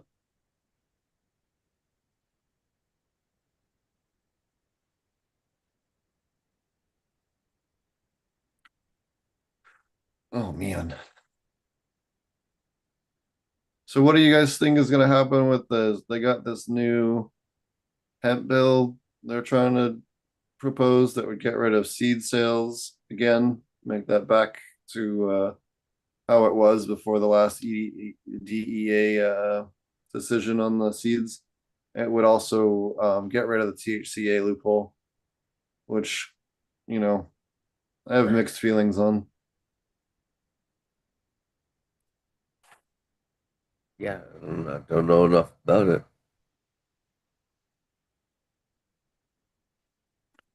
Yeah, it's fucking crazy, but we'll see if it passes. It's gonna fuck a lot of people up though if it passes and they get rid of THCA. Also, it gets rid of like legal weed in most of the middle states. So, because the East Coast states that haven't passed medical structures yet, you know. Huh.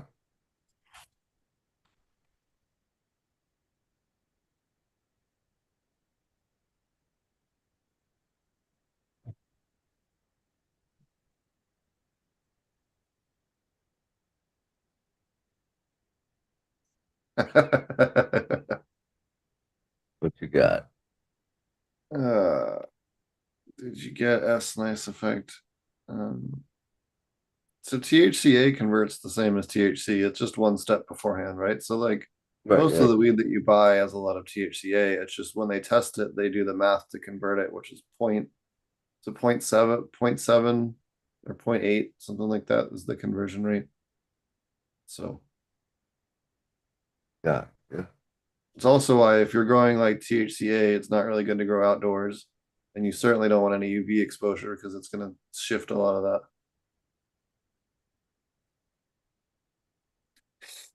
Did we talk about the whole Zaza thing versus Zaza and OG? Did we talk about that on here?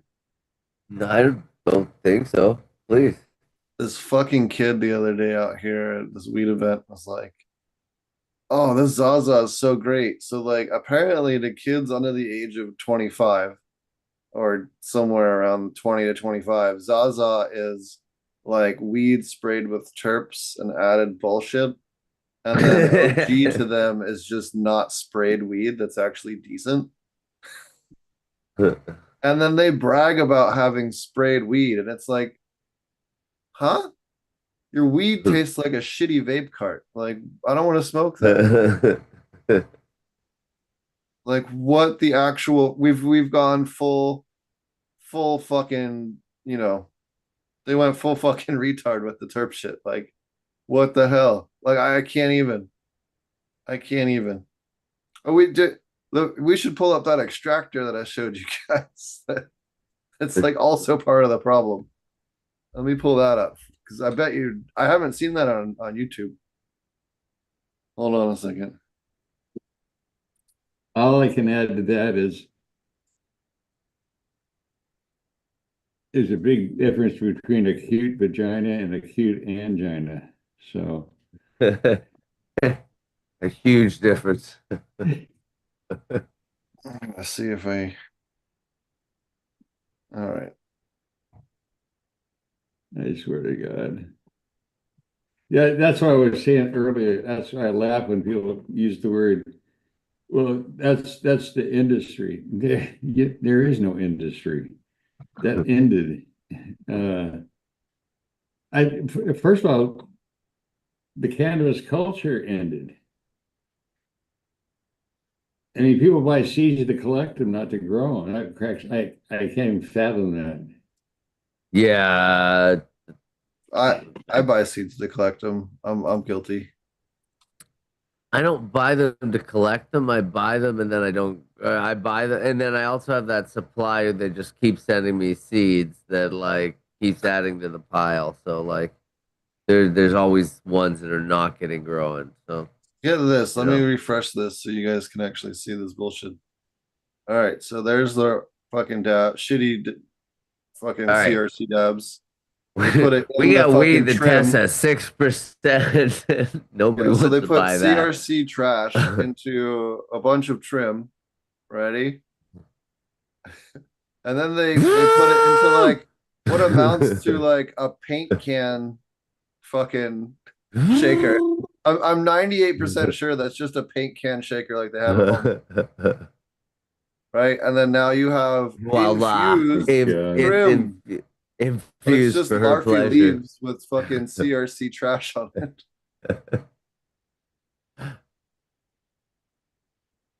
Right? Like, how bullshit is that? Like, isn't that the most bullshit trash you've ever seen?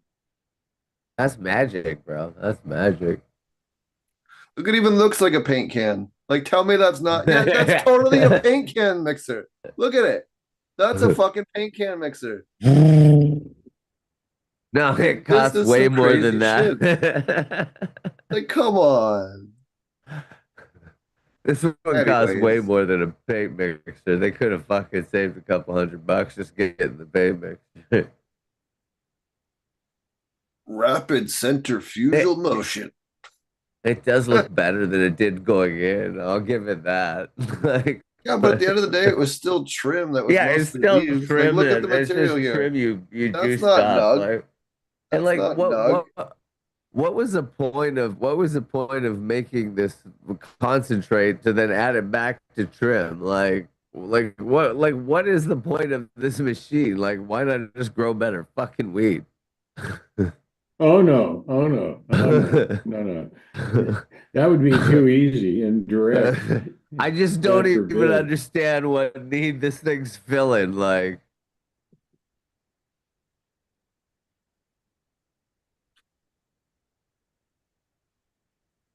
But like, look at the total weight of this batch. Like, let's just go back to that. Like, 3.3 grams plus 3.5 grams. So homie's doing like 6 Congrats. gram, what? 6.6 gram pre-rolls, This six pre-rolls, baller. right? Like, I there's got no more crumbs on my scalability, coffee table. right? Exactly. Like, I have more dabs than that in this jar right here. I don't know. I just thought that was the most of all the shit I've seen lately. Ridiculous weed tech selling dude bros. Like, this just takes the cake. Yet there's somebody out there that's just like, take my money, man. Take Oh my yeah. money. Thailand's like, let's get this shit in stores. Wow. You want your stuff infused? Speaking of which, Thailand's back on its bullshit again. They want to do a medical card and you have to pay 250 baht. But some of the places are charging 1,000. They're ripping off the farang, which is funny. Um, and then the permit is only good for 30 grams of weed. You can only renew it every 30 days, and you can only buy from one dispo. You have to pre-register which dispo you want to buy from, with no knowledge of like inventory or quality. Are you telling me that a government actually pulled the rug out from under an invasion of foreigners abusing their resources so they can buy weed? Oh my God, I'm shocked and amazed. We didn't invade. Look, we, well, we like just helped them. yeah, but like I've always been of the mind, if you're in the tourist business, I mean, Amsterdam was not a fucking place that anybody really wanted to go to, other than for the weed and for the fucking thing. That well, like that place became a huge vacation spot because of cannabis. But then they didn't even want it to be because a bunch of stoners started showing up and ruining the place. But I was in Amsterdam when it got started in '72. that's probably really cool. And the right, no, the right, no. Really? Listen, the Dutch have a long history of going around the world and kicking ass and making money. They own diamonds. They own the spice trade. I mean, think about it. They knew how, at one time, tulips were a form of currency, tulip bulbs. Yes. These people know how to make money, and believe me, the early guys selling hash to GIs, here you had all these GIs stationed there between the ages of basically 19 and 23. They're away from home. What do you smoke weed and or hash? You couldn't get weed. Never, ever, ever, ever, never forget it. It is going to happen. But weed, Moroccan, Lebanese, yellow, blonde, red, Moroccan, really good shit. Came in like quarter-inch thick plaques with plastic on the top and plastic on the bottom to seal it off. You had to peel it off after you cut it into your squares to sell. We used to call it paper dynamite. It was hash made out of sativa. And it just like sent you off into nether land. Actually, the best hashes I've ever had were all sativas. Lebanese was sativa. I'm not even talking like the Nepalese. I'm talking about just the mainstream. I mean, you could get $100 a kilo in Amsterdam. I mean, you get a kilo of hash for $100. I came from LA where it was $10 a gram. You know, I'm like, well, this is really cool. And then when the Afghani hit, the prices started climbing because it came from further away and more. Lebanon was just around the corner, and Lebanon was like And the and they Paris had a of, gold seal on there. I mean, there was a gold seal on the Afghani that, like, you got a little piece of that, you felt like you're somebody. yeah. And well, the stuff in Lebanon was from the Bekaa Valley that got, by the time the warring factions got done with the Bekaa Valley, that deal's just in the memory books, man. So when you went to Lebanon, to Beirut, it was like going to Vegas or San Francisco. I mean, it was really posh. You had international business people there from the Middle East and throughout history, Europeans meeting up with people from Asia to do business. And it just got turned into the death of capitalism, part one. It was just, it's weird.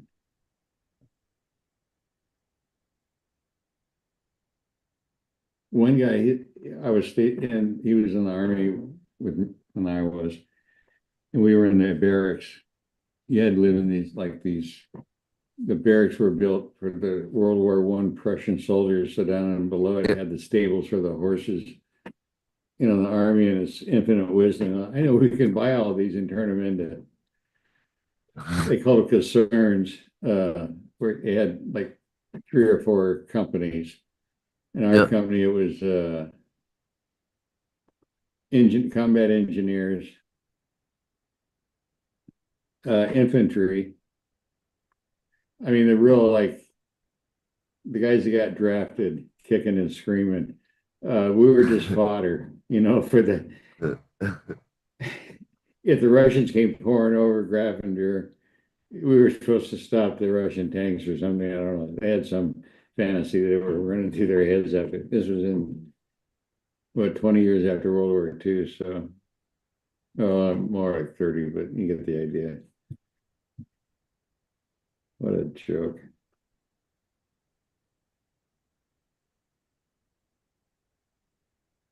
Huh.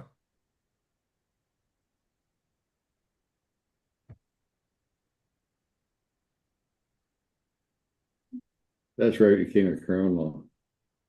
Buying cigarettes from the PX and then selling it to bars, owners on the German market, because what they paid for cigarettes, we could get at the military, subsidized cigarettes at the PX and alcohol. So you got ration cards, and I was in charge of dispersing them. And so you got them in a big stack, like 3 inches tall. And so you pull them out of the middle. You don't take them off the top, man. Fuck. So you could buy a bottle. You were allowed, whatever it was, you could go buy a bottle of whiskey for $10 and sell it to the Germans for 50. And if you had like 4 or 5 cards, you could go hit different liquor stores because they punched your card. As I forgot that part. So say the month of July, you got 5 bottles. Well, they would punch off the things, and so you need multiple. Yeah, we had a whole thing. We were trading cigarettes and alcohol well, not trading, but selling cigarettes and alcohol.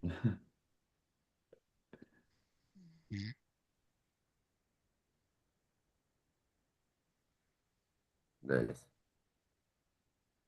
The good old army way. I mean, if there's a buck to be made, you gotta make it.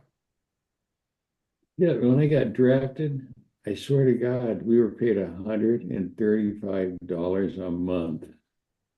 Not a week, a month. You're gonna go to Vietnam and get shot at for 130. That's not even $4 a day. Oh, I guess it is almost. Second night, my dogs are going off about somebody in the yard, and there shouldn't be anyone in the yard at this time of day. Let the wolves loose. Dude, I did that the other day. There was some guy that like wandered into our yard, and we have like like the front area. There's a gate that we close at night. That's got like a I don't know 4-foot fence Oh. or whatever. Some guy hopped the evil fence because we have a story. vegetable garden right by the front, and he was like trying to pick vegetables, and Draco was like going off like somebody's in the fucking yard, dude. So I was like, I opened the door and I was like, hunt him up, and he just fucking ran straight at this dude. The guy like dove over the fucking fence. It was fucking How funny. bleak is it Why- in Humboldt? What's up? How bleak is it in Humboldt as far as cannabis? I guess it depends on how good your quality is. The hash market's pretty thriving. There's still a lot of stuff shipping east out of here. There's people that come through and buy like allegedly huge amounts. But the outdoor price you're looking at, and this is for good stuff, like 250 to 400, maybe 5 if you're a really good buyer and really good quality. Greenhouse. That's 1970 prices. Greenhouse is like 350 to 750 depending on quality. Sometimes you can get a little above that, but most of the time you're getting 5 or 5. And then outdoor for top quality, like the highest tier, you're looking at like 1100 to 15 if you're for indoor. That's really high, really high quality stuff. At least I know people out here selling that and selling pounds and getting that regularly. So it just depends on where you are in the food chain, I guess. But clones, I'll tell you what, clones are still selling for $5 a pop, $6 a pop. So it's like, well, there's your money. Like nursery, and there's very few nurseries left. So they all do good volume. So it's one of the licenses that we're working on getting back open again. We're putting a new roof on our building right now. We'll have a cool little retail space in Garberville, and you'll be able to come in and like we'll have a wall of the clones, and we'll have the clone, and then on the other wall we'll have it in flower, so you can see the bud structure of the clone. So we'll just clone we'll flower some clones, but at least you'll be able to look at it and be like, this is the color of the bud, and this is this trichome size, and this, so we'll rotate those out every 3 or 4 weeks for the buds. But we're planning on having like a wall of so you can visually see everything, at least examples of everything in the showroom. It's going to be really cool. So That I haven't sounds seen good. anybody. I haven't seen anybody do a proper, setup like that for a retail space. So, and we're going to be like, yeah, I'll leave it where we're at, but Well, I'm glad to see that, there's still, it's so bleak in Southern Oregon. It's just corporate farms. So many licenses got returned. Like, we're done. Well, they just jacked up our taxes on the 1st of July, which is fucking bullshit on weed. Both the excise tax and the fucking retail tax went up. And it's like, dude, the market's already squeezed as fuck. You got to back off. But we'll see. Although Newsom was talking where's about California at the state level on taxes? I don't remember exactly what it is, but it was 11%, and they adjusted it to something else for the excise, and I forget what the other one We're was. all the way up to 28, over 28%. It's just absurd. I know that in certain areas, I know when we looked at growing in, was it Sonoma? Or I think it was the functional tax rate back, and this was back in 2017, was like 88% when you factored in the square foot tax, the fucking county tax, the city tax, the state tax. Well, that's what I was saying. Yeah. What the actual, so I'm supposed to live on 12% of my actual fucking funds? Like, are you fucking stupid? Yeah. Not to mention, like, this is something that they need to fix on the federal level and make, like, change this. Cannabis is the only plant on planet Earth they could fix it in 1 second. Cultivation. If they got rid of the federal laws, then the states The majority of states would go legal in a New York minute. Look, it's about the money. The taxes, money is the mother's milk of politics. You show away that, hey, we give you a regular income every fucking day, it'll be legal. When Oklahoma went legal, I was flabbergasted. Oklahoma was an interesting case because it was a ballot initiative, and Right. the government thought there was no fucking way in hell a southern state's going to legalize it. So it was actually written for growers, like by growers for growers, and that's why it passed. And that's why you had the black market just crashed because people were growing 400, 500, 600 acres of weed, and with no regulatory structure whatsoever, basically. Well, what did they do? The legislature stepped in and changed the law. What did, in effect, what did they change? Oh, What were the well, majority? they made it a lot harder to get a license. So Okay. about 60 or 40% of the licenses went out of business last year or so when they did the change on the licensure. And then now you have to have a permit and be registered with the state to work in the industry, a la Colorado or some of the other states. I think New Jersey is doing that now too. I could be wrong on that part, but I know Oklahoma does it now. So it's like, okay, so you made everything like way more difficult. You're bilking all the employees a lot more now. That you've adjusted the taxes to be, you know, higher than they should be, and then they've like, yeah, so they've restricted like the sizes of grows now more than they had before and things like that. So I mean, at one point there was 9,000 grow operations for 4 million people in Oklahoma. Well, what's also interesting about Oklahoma, and I believe someone can correct me if I'm wrong, I think they're the only state that allows out-of-state people to get a medical license. So you can get it's 125 bucks if you're a Texas resident, for instance, and then you can drive up to Oklahoma and buy your medical weed from a dispensary completely legally with your out-of-state license. So that was something else. When you get back to Texas, what happens? Don't get caught. Oh, okay. All right. Okay. It's not their problem. Now, what's weird is I've been to an underground open air. Is that weed wacky farming tobacco I market smell in that there car, boy? Well, Them one on thing- out.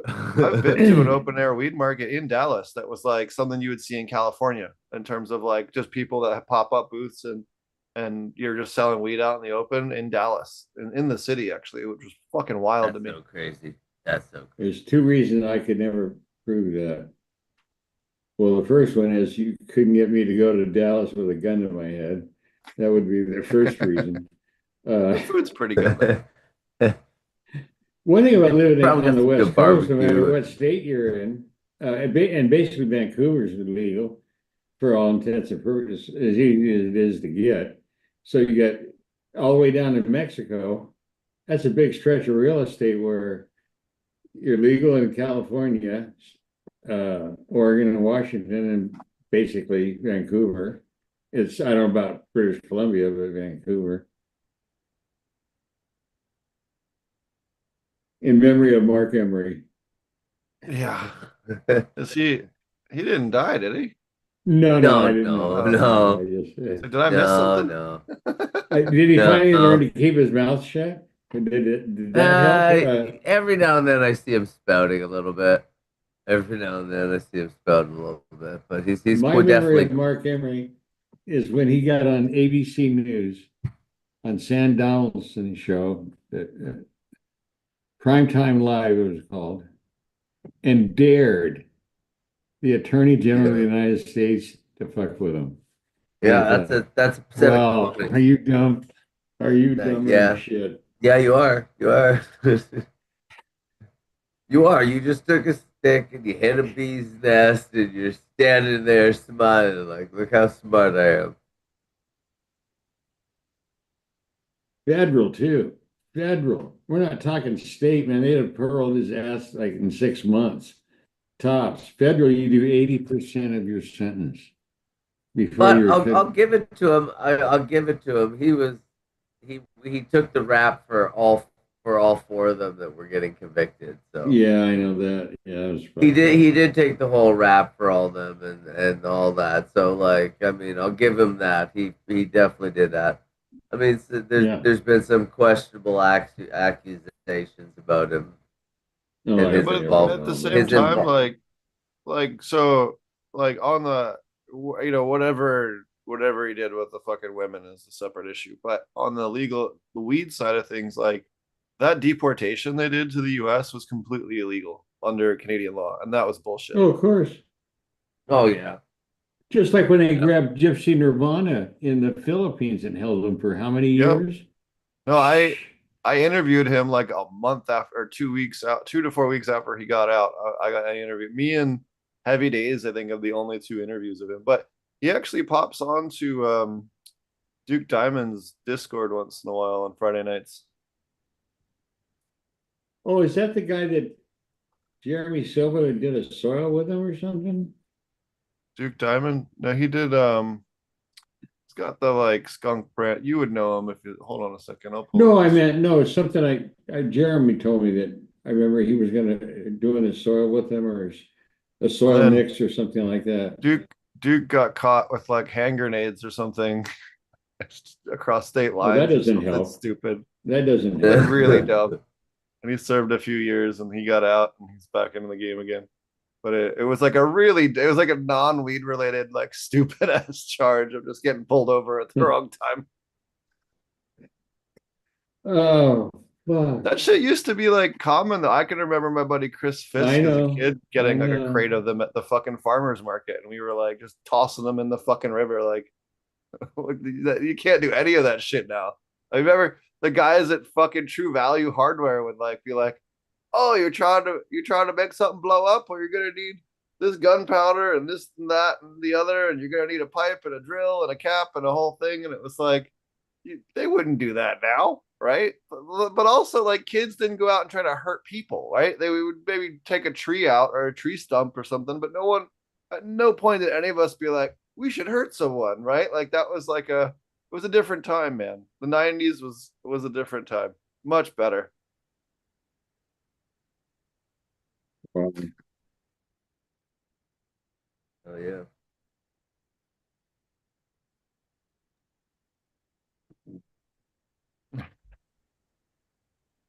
Oh, I do have another funny weed story. So I was playing pool with some friends.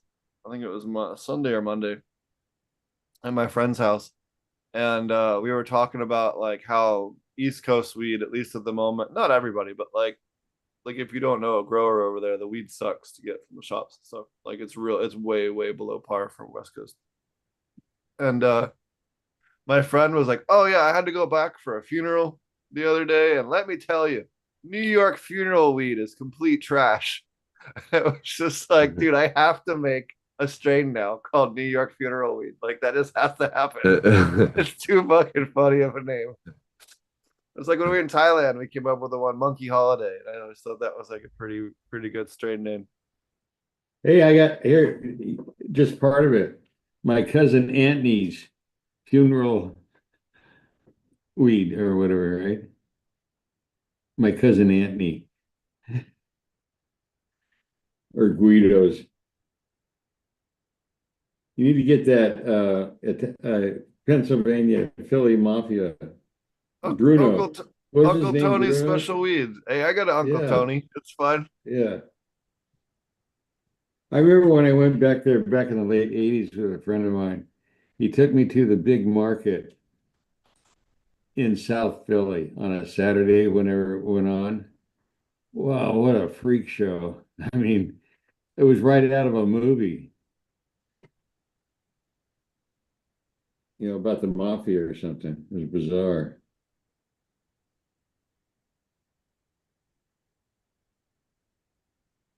Hey, Gorsi. Yo, what up? What's going on, buddy? We're just jibber jabbering. Yeah, I know. I've been watching the whole time. I'm just fucking stocking these shelves here. All right. Working. The other thing I was gonna say on the monkey thing is that Thailand just banned the use of monkeys for picking fruit and vegetables now as of this week. So no monkey tea or monkey coconuts. Is that the one that shoves it up their ass, or is that the No, that's civet? civets. Civets is Okay. the one you're thinking. Civet coffee, yes. All right. I think I know a grower. Well, he doesn't actually grow, but only between his ears. But he could try that with buds. Shove them up his ass for 3 or 4 days, and then dry them in a, I don't know, dehydrator, I suppose. So that's where Fumidor's flavors come from. Anal fermentation. Fact. Ever wonder what Fumidor and the flavors means? Now you know. Knowing the Whoa. battle. I got one for you. You know, the things that make rosemary different from basil, even though they're in the same family, mints, okay, is what the kids call terps. We've got those terps going, man. Got those terps. So here's my idea. What if we took fresh raspberry petals, right, and chop them up as fine as possible, and then mix it in the weed before we do the pre-rolls, and say it's high terp level blunts or whatever, right? I mean, they wouldn't know the difference. And if the price of rosemary goes up, we'll switch over to I don't know, rosemary. It's got terps and lavender. We could do that. Let's see. How about some nice cilantro? Wouldn't you like to puff on some cilantro before you go to bed? I want to taste soap. I got the soap gene. There you go. You know what's interesting? So cilantro tastes like a fucking bar of Dove soap to me, but culantro doesn't have that effect. Like whatever that extra terpene They're not related. is doesn't. It's not in culantro, but it's in cilantro. Right. They're not in the same genuses. As a matter of fact, just in case you're interested, and you're probably not, cilantro is not one of the mints. The mint family covers like 400 species. And I didn't know this up until a few months ago that cilantro is not part of that family. I don't know, but it's not related to culantro. The flavor profiles are completely different. And there's like chocolate culantro, lemon culantro. There's like a lot of diversity in like basil or mint. Oh, I'm sure. Yeah, here you go. Remember the stuff that's grown to sell, like at grocery store, grocery works, or anybody else, any other grocery store. It's not about the quality per se. It's about durability, legs. How long will it last after it's harvested? What's our transit time? That's where the decisions are made. It's not about, oh, this one's better than that one. Yeah, so cilantro is coriandrum genus, and then culantro is Aeruginium. They're different despite the name. But there's tons of cool flavors. When I was in Jamaica, our neighbor had probably like 3 dozen different flavor profiles of his cilantro. Well, look at where it's at and what cuisines, right below that section under culinary. Yeah. My God, we're talking about most of the Western Hemisphere. Yeah, but it's really popular in the Caribbean. I bet Wes had this. And did you have this in Antigua? Culantro? Yes. It's real big in Vietnamese. When you order pho,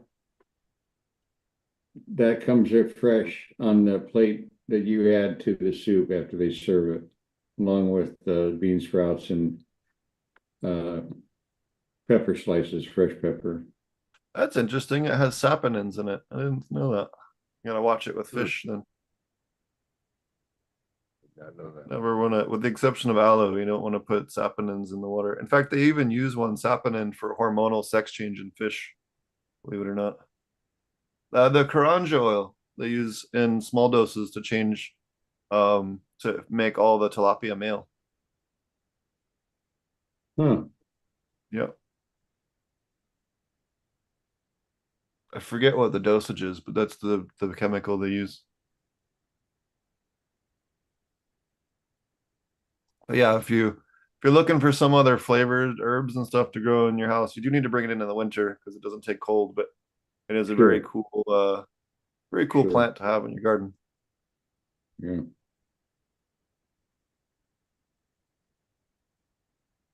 What One of the big crops here is mint, peppermint and spearmint. It's reduced down for flavoring agents. So, I mean, really reduced. A barrel of it can cost as much as 200,000. And usually when it's shipped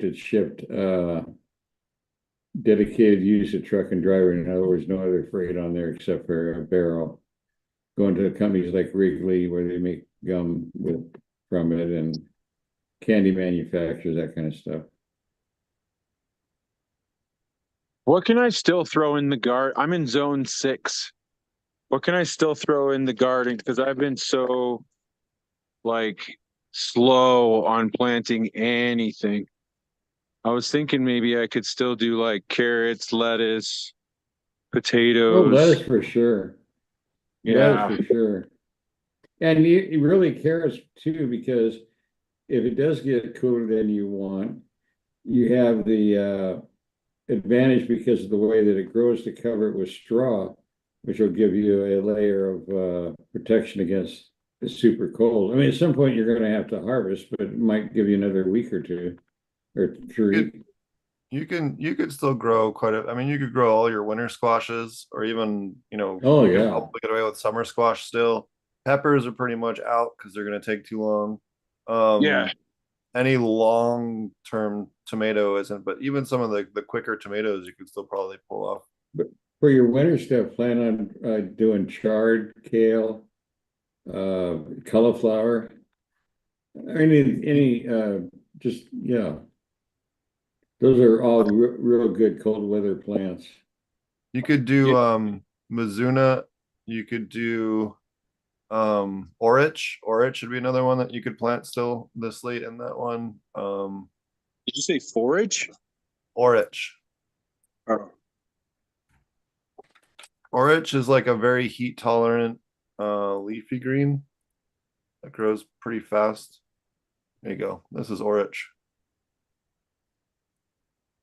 It's really good. It's in the Amaranthus, I think. I gotta Oh, double check. wow. Beautiful. Oh no, it's not. But I know it's one of the plants that you could grow in like Oklahoma or Texas and not care about the Very temperature. cool. You know what I mean? But it's similar to spinach. Oh, mountain spinach. I've heard that name on maybe I've seen it on a menu or something. And it comes in red and green and pink and purple and many different Beautiful. colors. Yeah. And it'll seed and grow back next year, every year and stuff like that. It's really Right. one of the plants. It's like a green that the Americans don't grow enough, but they should grow more. It's really good for you too. It's really good in vitamins compared to like other leafy greens. You need to kind of step up your game there, Bowden. It's vitamins. That's the new way of pronouncing it. Oh, okay. Vitamins. Put that English twist on it for you. I like it. Fancy. It Fancy. Very. Did that get passed when we changed it to the Gulf of America? Yes. Oh, Jesus. I don't even have a problem with the Gulf of America as much as some of the other ones, because like it is between North and South America. That makes sense, right? Like, And Central. So I mean, Yeah. touches all three. So I'm down with Right. that one. Yeah. That's That's hard. It's a hard one to argue. So I'll let him have that one. He can have that win, but that's about it. Needs to stop there. Also, too, it'll be like whenever there's a hurricane, it's like our fault now, right?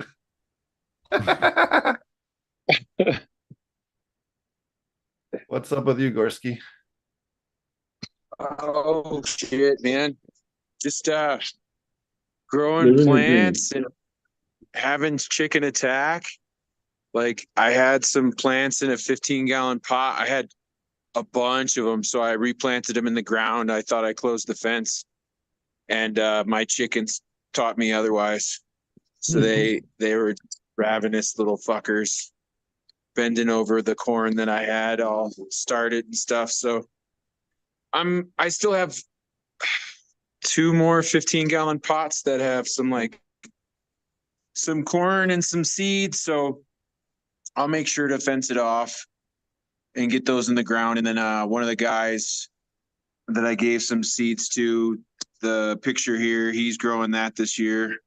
It's an 11 leafer. Nice. Yeah, so it was from my Mad Science mix.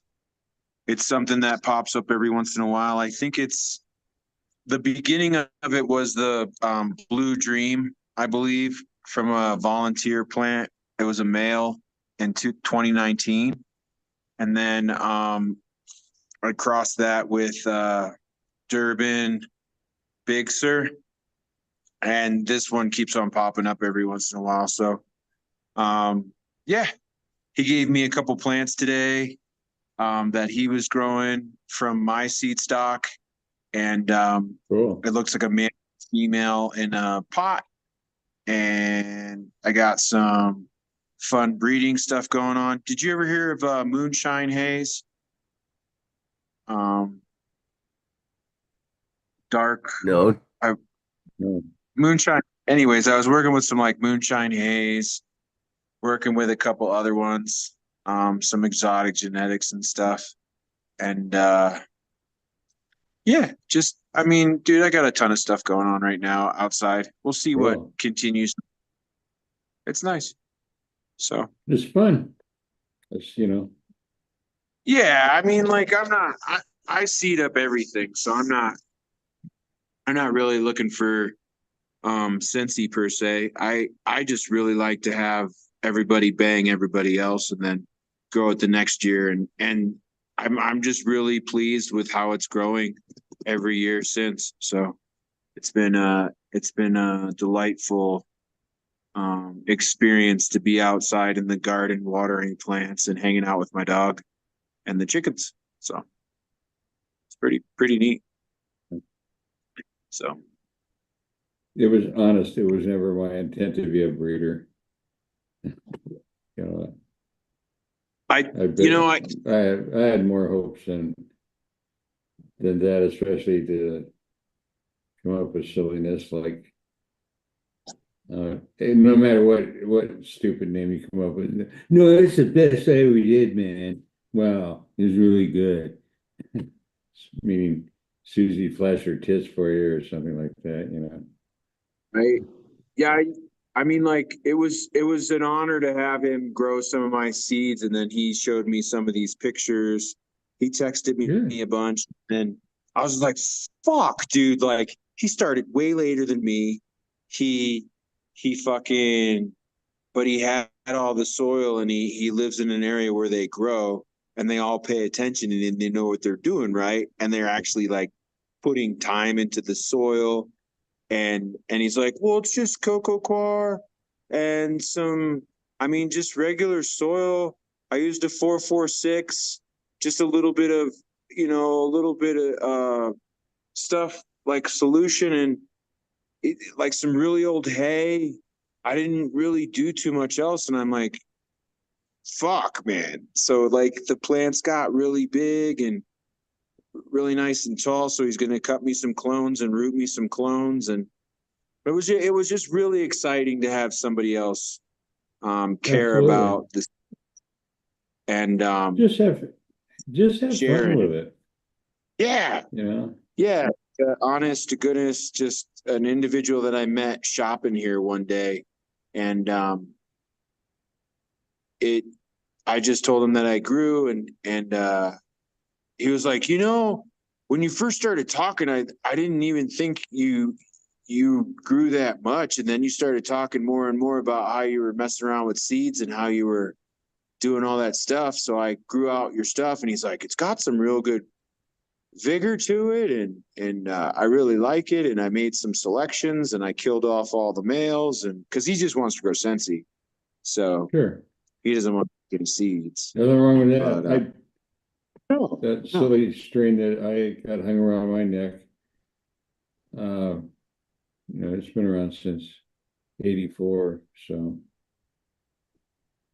Yeah, it that's just wasn't. fantastic. It just wasn't a big deal. I had children and all that shit. So Yeah, wasn't that big of a deal.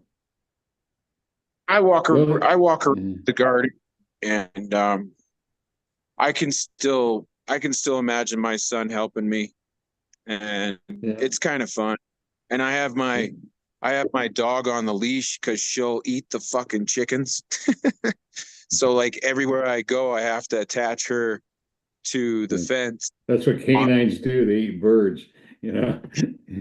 Yeah. That's kind of like So written in the history books, you know.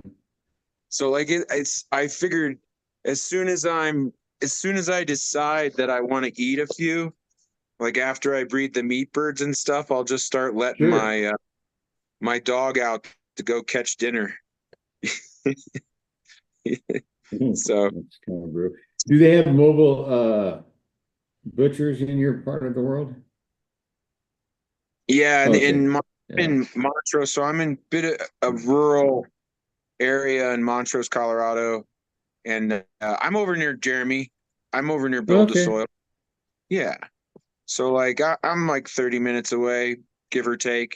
Well, Traffic. I'm the man that made him. I Okay. know. Yeah, he's pretty darn nice, and so are his He is. associate. Yeah, He's I a bet.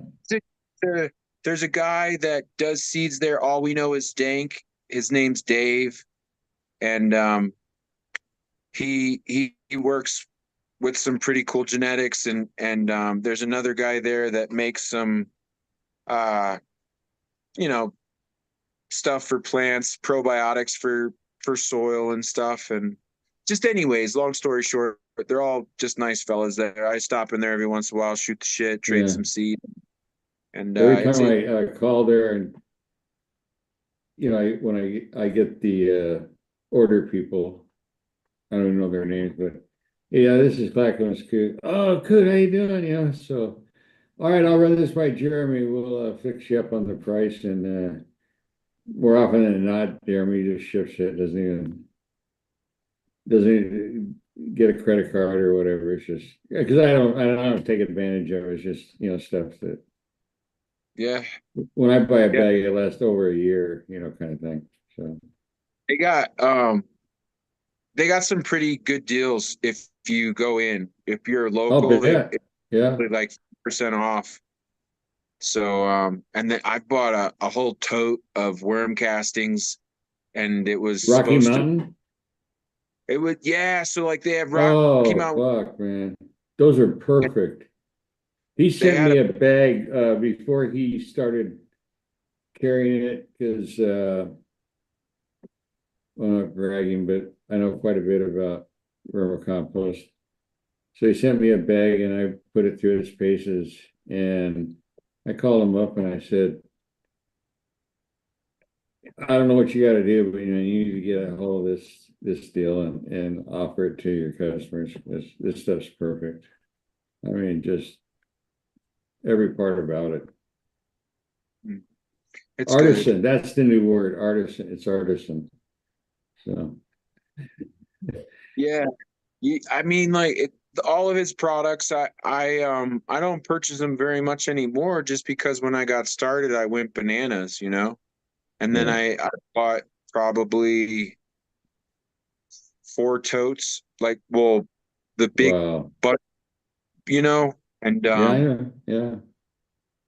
so I had some of the vermicompost that was supposed to be like basically $1,000 for that. I got it for $100 because it had some of the particulate from the tote because it was outside in the sun too long, and he didn't want to sell Gotcha. it because it quality he wanted.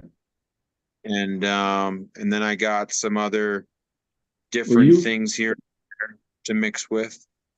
were you doing business with him when he had all that Karanja oil and meal?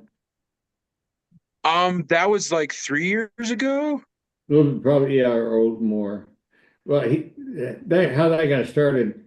He calls me up this is around like 17. It's January. It's Oregon's not nice in January. It's just rain all constantly. So he says, "Hey, how would you like to go to Florida?" I said, "I don't do Florida." He says, "No, well, they're going to put you up at, blah, blah, blah." He said, I said, what am I doing? He said, "Well, they got these Karanja orchards that replace the damaged orange industry, the green skin disease, where the fruit never ripens, a dry cell inside, you being a produce guy." Anyway, I thought, well, fuck, man, why not? 3 days in Florida? I had no idea that once you get more than 15 miles from the ocean, you're in Arkansas. Arkansas with a fucking ocean, okay? Hillbillies, just mud dumb gun loons. I mean, I swear to God, if you were going to do a movie on what's the word, dystopia, it would be in where the orchards were that had to be ripped out. I mean, because it's like a desert, it's sand. That's what Florida is. It's fucking sand. It's not soil, it's sand. Right? Yeah. Oh my God, man. I mean, hot. This was in January, the end of January. It would be like 75 before 10 o'clock in the morning. Yeah. Yeah. And then With like humidity. humidity, or Yeah. was it dry? Oh, it was dry. It was beautiful. I mean, just fucking beautiful weather, other than the humidity and the heat. And then they told me, "Oh, yeah, I come back in the summer, man. It's like over 90 and it'll be like 85% humidity." You people live like this? Oh, we got air conditioning. No, I'm good, man. No, my Yeah, some yeah. family of mine, Florida. I'm good. I don't want to go to Florida. I'm all right. Nah, you don't. No, Especially now that the real estate market is like condos. You can't give them away because here's the deal. After that condominium collapsed a few years ago, all those people were. I mean, the whole thing just like came apart. So most of the condos, except in the big expensive areas, were built back in the 80s and 90s. So we're talking 40 years old.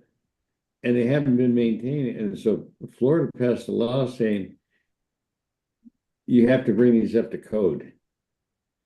Well, who's going to pay for that? The HOA. So all of a sudden, your retirement thing, that you're all set, you got your $300 a month, deal, blah, blah, blah. All of a sudden, man, I mean, it's nothing to go up to $1,000 a month because they got to put in heating systems and electrical. I mean, all kinds of to bring them up to code. And let's be honest here. If you were going to move to Florida and you had any kind of money from retirement, whatever, you sold a house, something like that, that's not the kind of place you're going to buy a 40-year-old condo. no, I'm I'm all on reset right now because I was ready to get out a little while, but with this shake up with the divorce, it's fucking, I'm gonna start from ground zero with savings, but Yeah, fuck it. Who you're doing the right knows, man? thing. Maybe I'll retire in Ecuador. I'll have a 12-12 light cycle and I can grow my heart out. This morning I had two guys peddling religion. It didn't go well for them.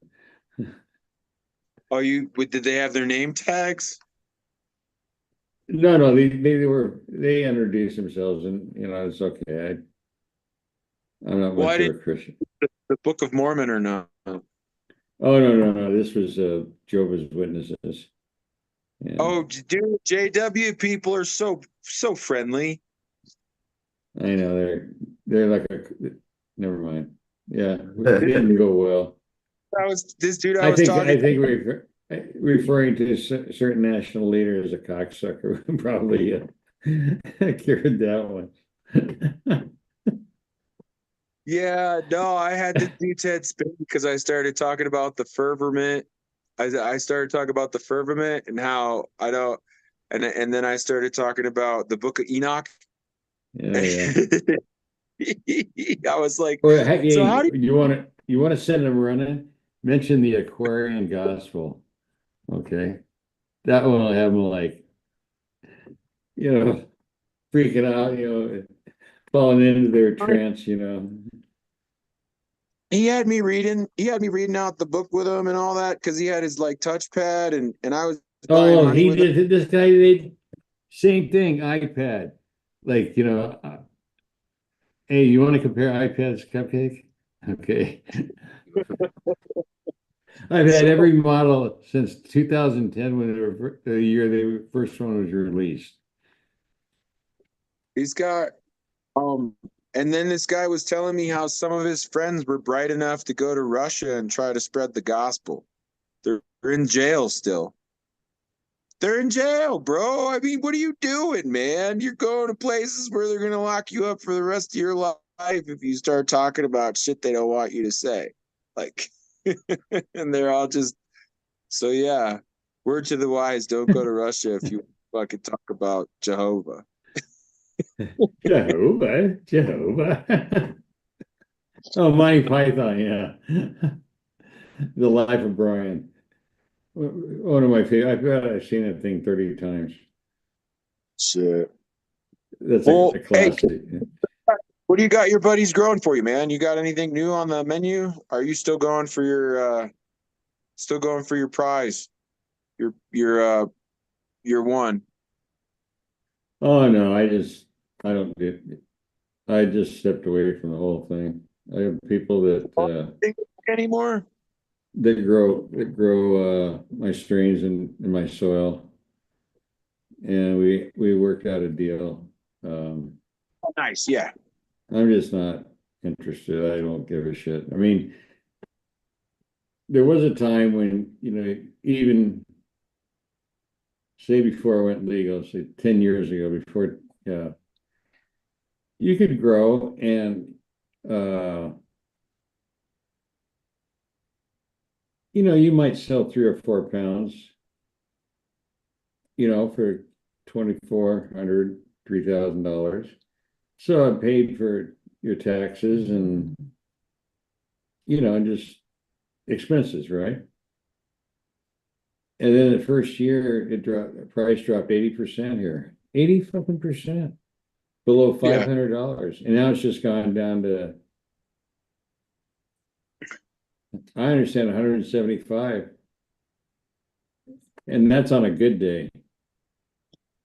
Well, like, yeah, I grow for the pleasure of it just because I really enjoy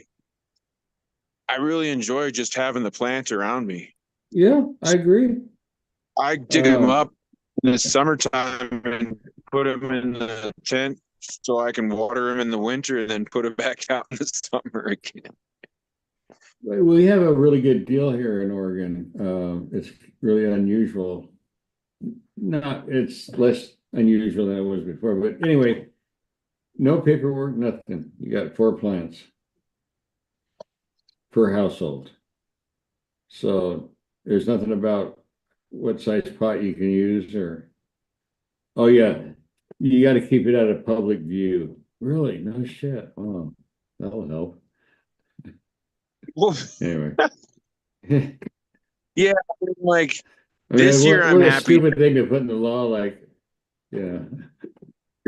Well, yeah, in here, most counties, you got to grow it indoor in a separate room with a lock on it. And it's like, Wow. what are what are people gonna do? Like, if they break into the house, it's like they're breaking and entering. Is it because my shit wasn't behind a locked door?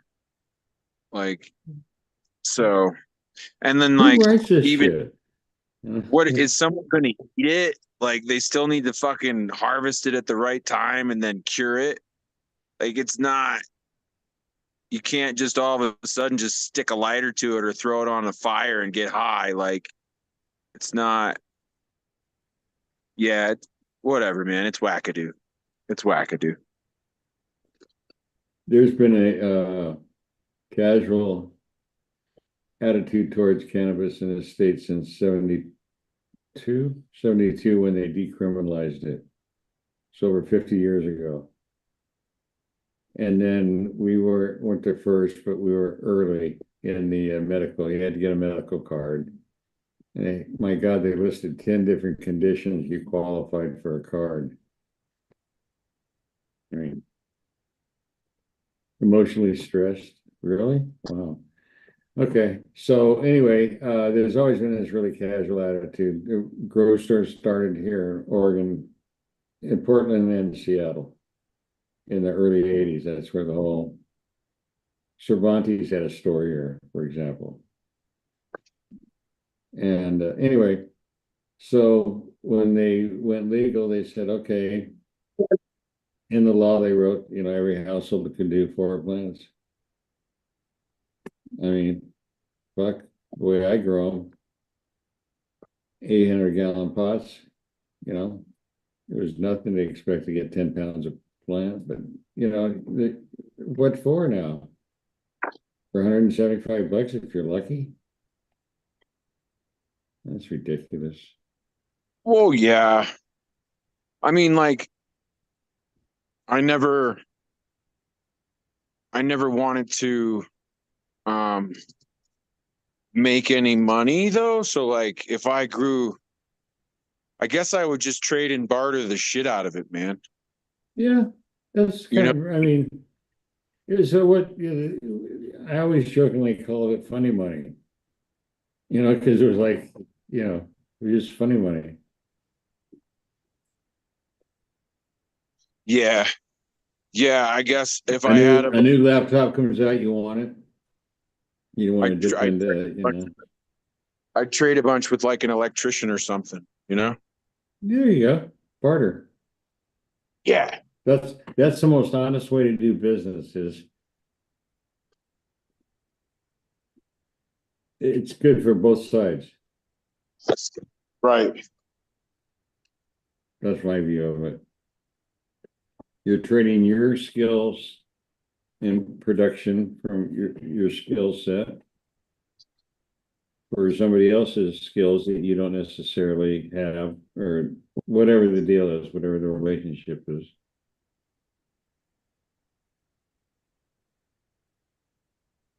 It doesn't work that way in cars, I know that, but still.